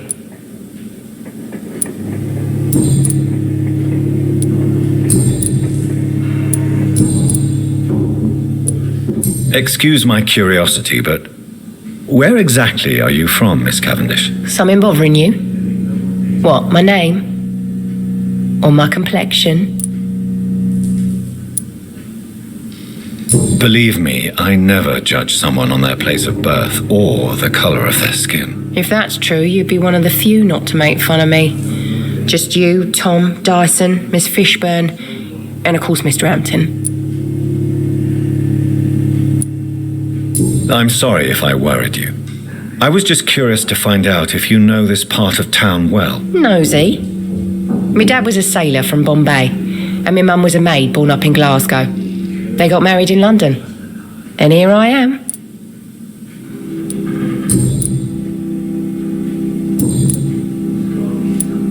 Miss Cavendish, would you be willing to help me locate Sean Hampton? You better ask Tom, sir. Why not answer me directly? We respect the privacy of our customers here, sir. Only Tom can decide who to speak to and what he'll say to them. Goodbye, Miss Cavendish.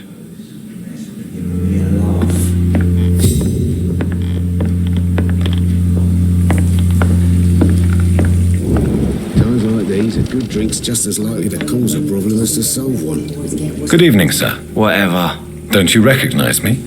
We met a few nights ago. Don't take it personally. I spent a lot of energy forgetting what I did the night before. Yes, you had definitely drunk too much then as well. I'm Dr. Jonathan Reed. I'm Dyson Delaney. I'll try to remember you. This time.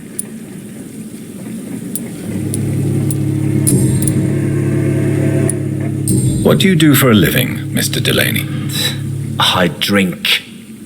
I drink in the morning and at noon. I drink at night. And then I drink some more. Why do you drink so much? Maybe it's because I prefer dying slowly. Death can be so abrupt. Personally, I like to see mine coming at my own pace. You sound very sad, sir. That's because I am, Doc. Don't you work at all? I'd love to, but I don't have the time. Didn't I tell you? Drink in the morning and at noon. I drink at night.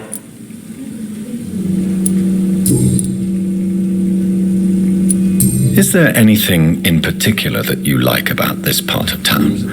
Except for the cheap drinks, I mean. How dare you say such a thing? I love this neighborhood. So friendly, so joyful.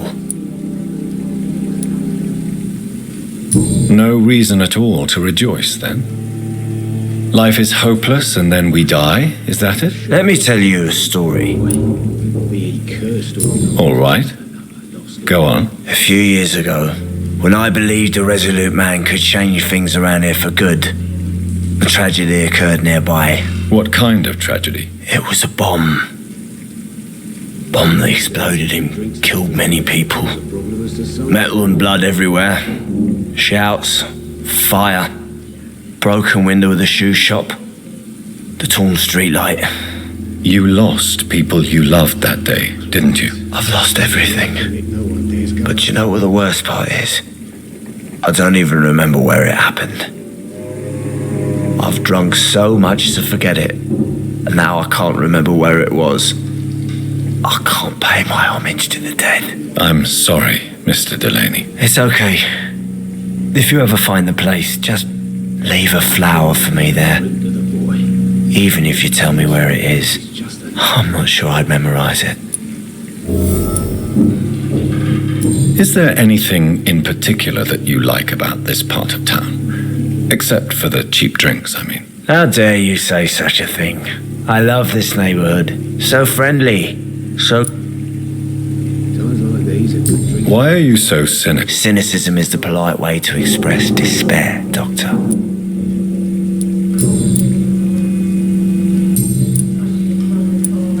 I'm looking for Mr. Sean Hampton. Do you know where I could find him? I really don't know. I heard he'd been abducted. I don't know if he's back. Who could tell me then? About the sad saint. I try asking Tom what's about him.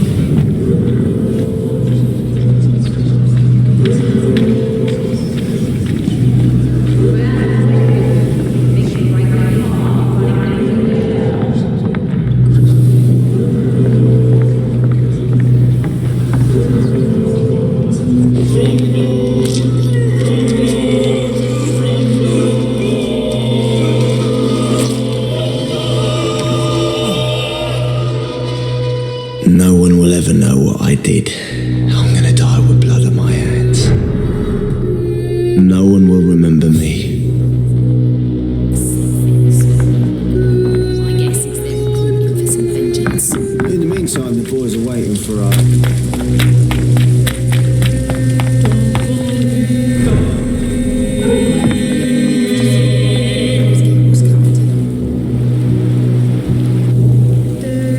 Good evening, Tom. Good evening, sir.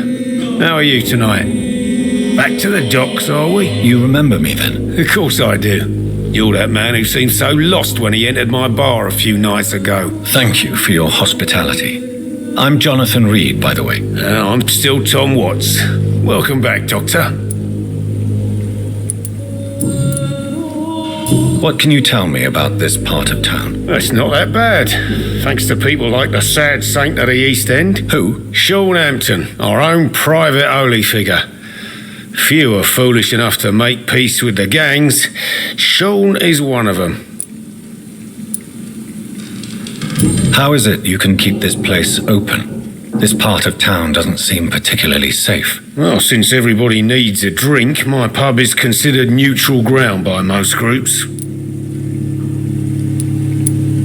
Since I'm here, is there anything I can do? Well, perhaps, Doctor. Peace partly depends on my stock of gin. And with the epidemic, my supplies are running low. How could a physician help you in this matter? I have a small warehouse just past the quarantine line. Perhaps, with you being a doctor, you could go there and come back? Doctors aren't immune to disease, you know. Very well. Show me where it is. I'll see what I can do. Oh, thank you, sir. Here's the key to get in. You're about to save many dry throats. I see. So you get pressure from all sides about how this place should be run, do you? Well, something like that. Nothing that a few wise words and a bottle of gin can't solve. You're something of a figurehead around here. I'm only pouring alcohol for everyone to forget their troubles. Sean Hampton is the one giving them long-term hope.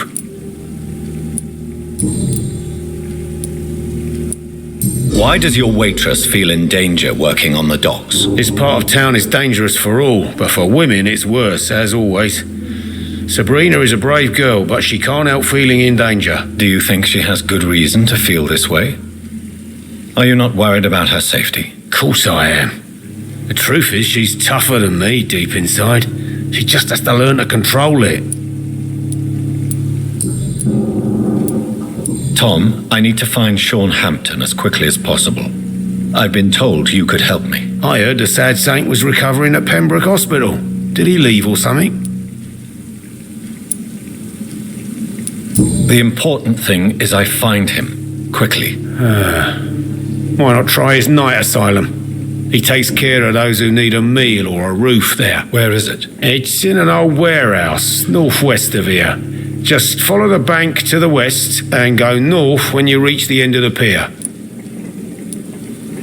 I believe he returned to his flock. Can you confirm that? Oh, I bet you're right. Sean can't help but worry about the poor and sick. Oh, I guess it has something to do with what happened to him as a baby. Please, tell me. Well, I don't like to gossip, but I heard that the sad saint was abandoned as a baby in front of a Catholic orphanage in Dublin. That would explain his faith and need to help everyone.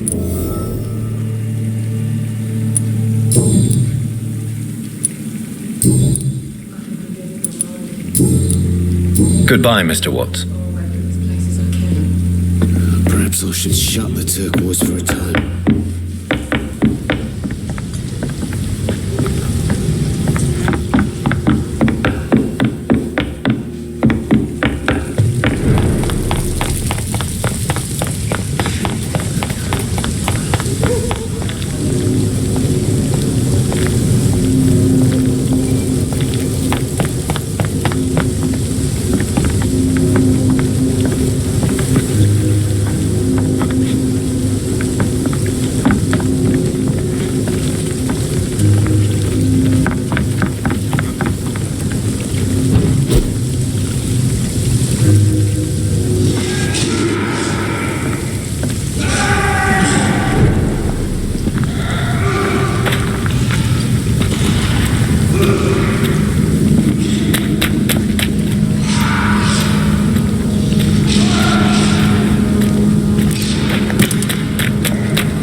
Things like the guard of pre-war design.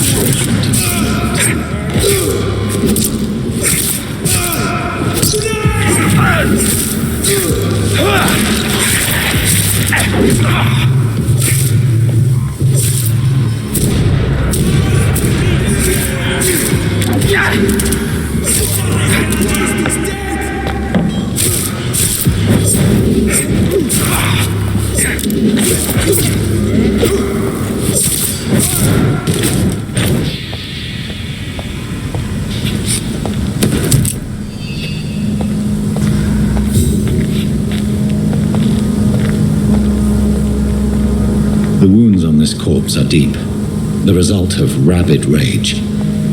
If this is Sean's doing, he's become a murderous beast.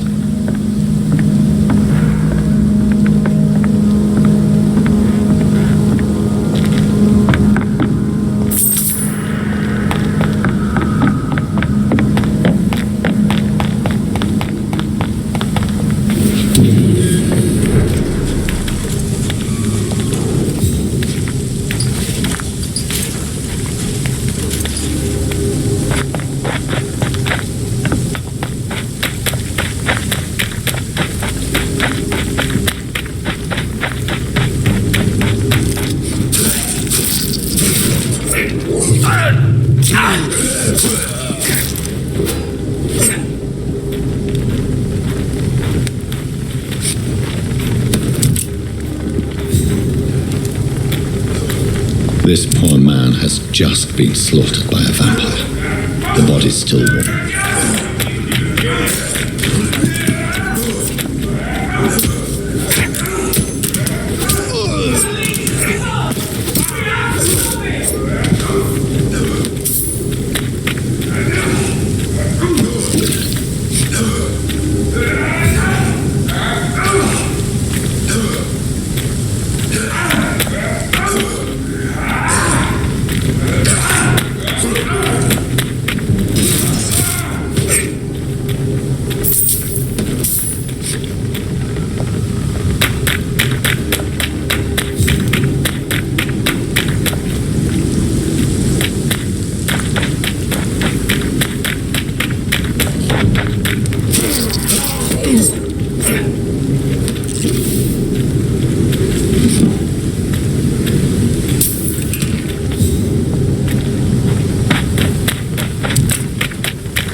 Cross the line!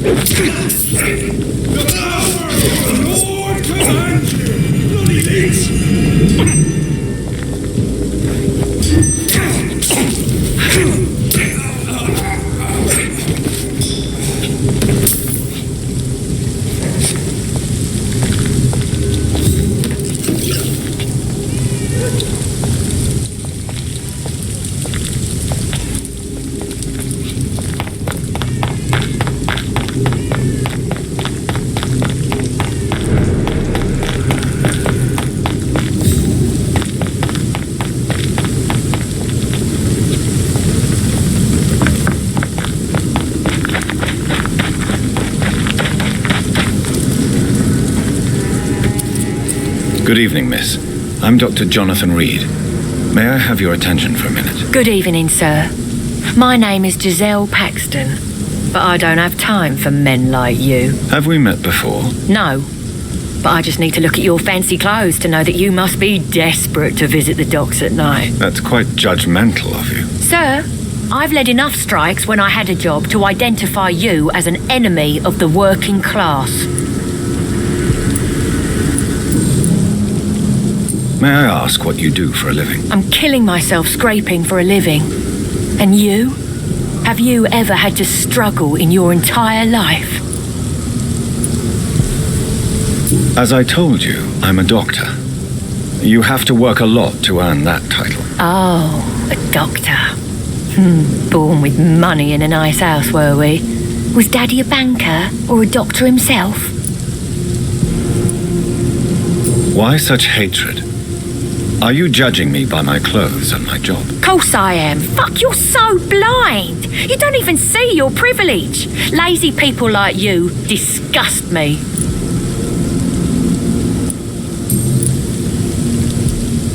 What can you tell me about this vicinity? Tell you what, just spend a few weeks here and then ask me that question again. If you're still alive, I mean.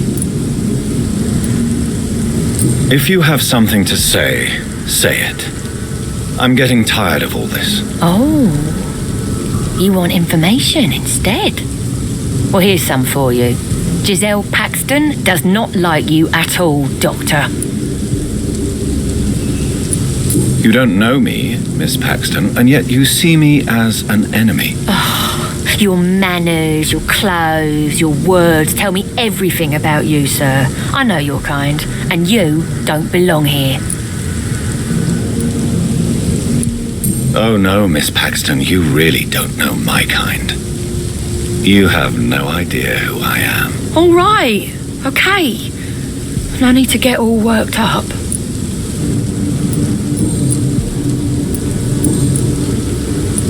I'm looking for Sean Hampton. Can you help me? What is it you want? Does he owe you money? Has he displeased your Royal Highness? I'm no snitch, Mr. Fancy Pants.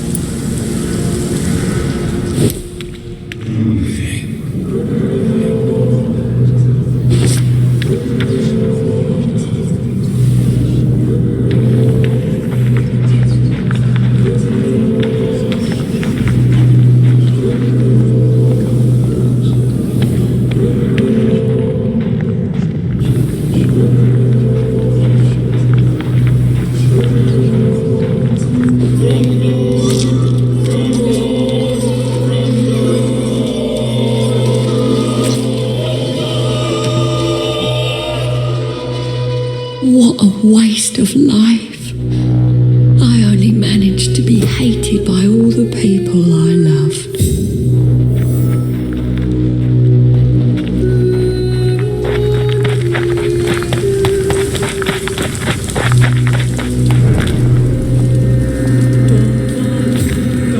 Good evening, miss. I'm Dr. Jonathan Reed. Can I help you? A fancy doctor lurking at night by the docks? Not fishy at all. And what about you? Working outside at night in this dangerous part of town. You want to know my secret? I'm trying to earn money. And I'm Lottie Paxton, by the way. Is it not dangerous to work here at night? As long as I have good legs, I can run away from trouble. The sad saint now provides me and my sister a bed and a roof. I don't want to lose that. What can you tell me about the sad saint? It's just the nickname of Sean Hampton, the sad saint of the East End. He gave me shelter, and he's not always sad. Are you homeless, Miss Paxton? Mr. Hampton's night asylum is our new home now. It's a safe place for me and my sister. What can you tell me about this place? How are things here? It may be okay for a strong girl like me, but a dandy doctor from the city like yourself, you better watch your back, Mr. Reed.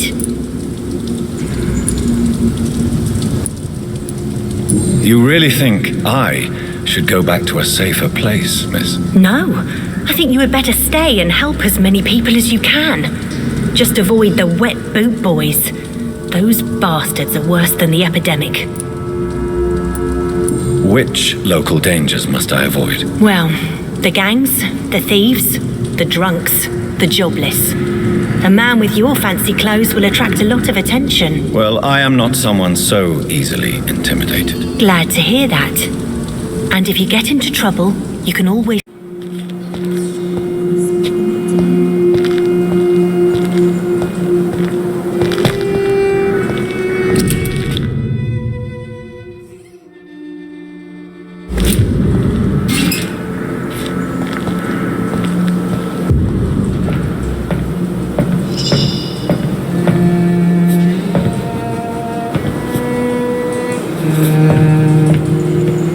It's locked, all right.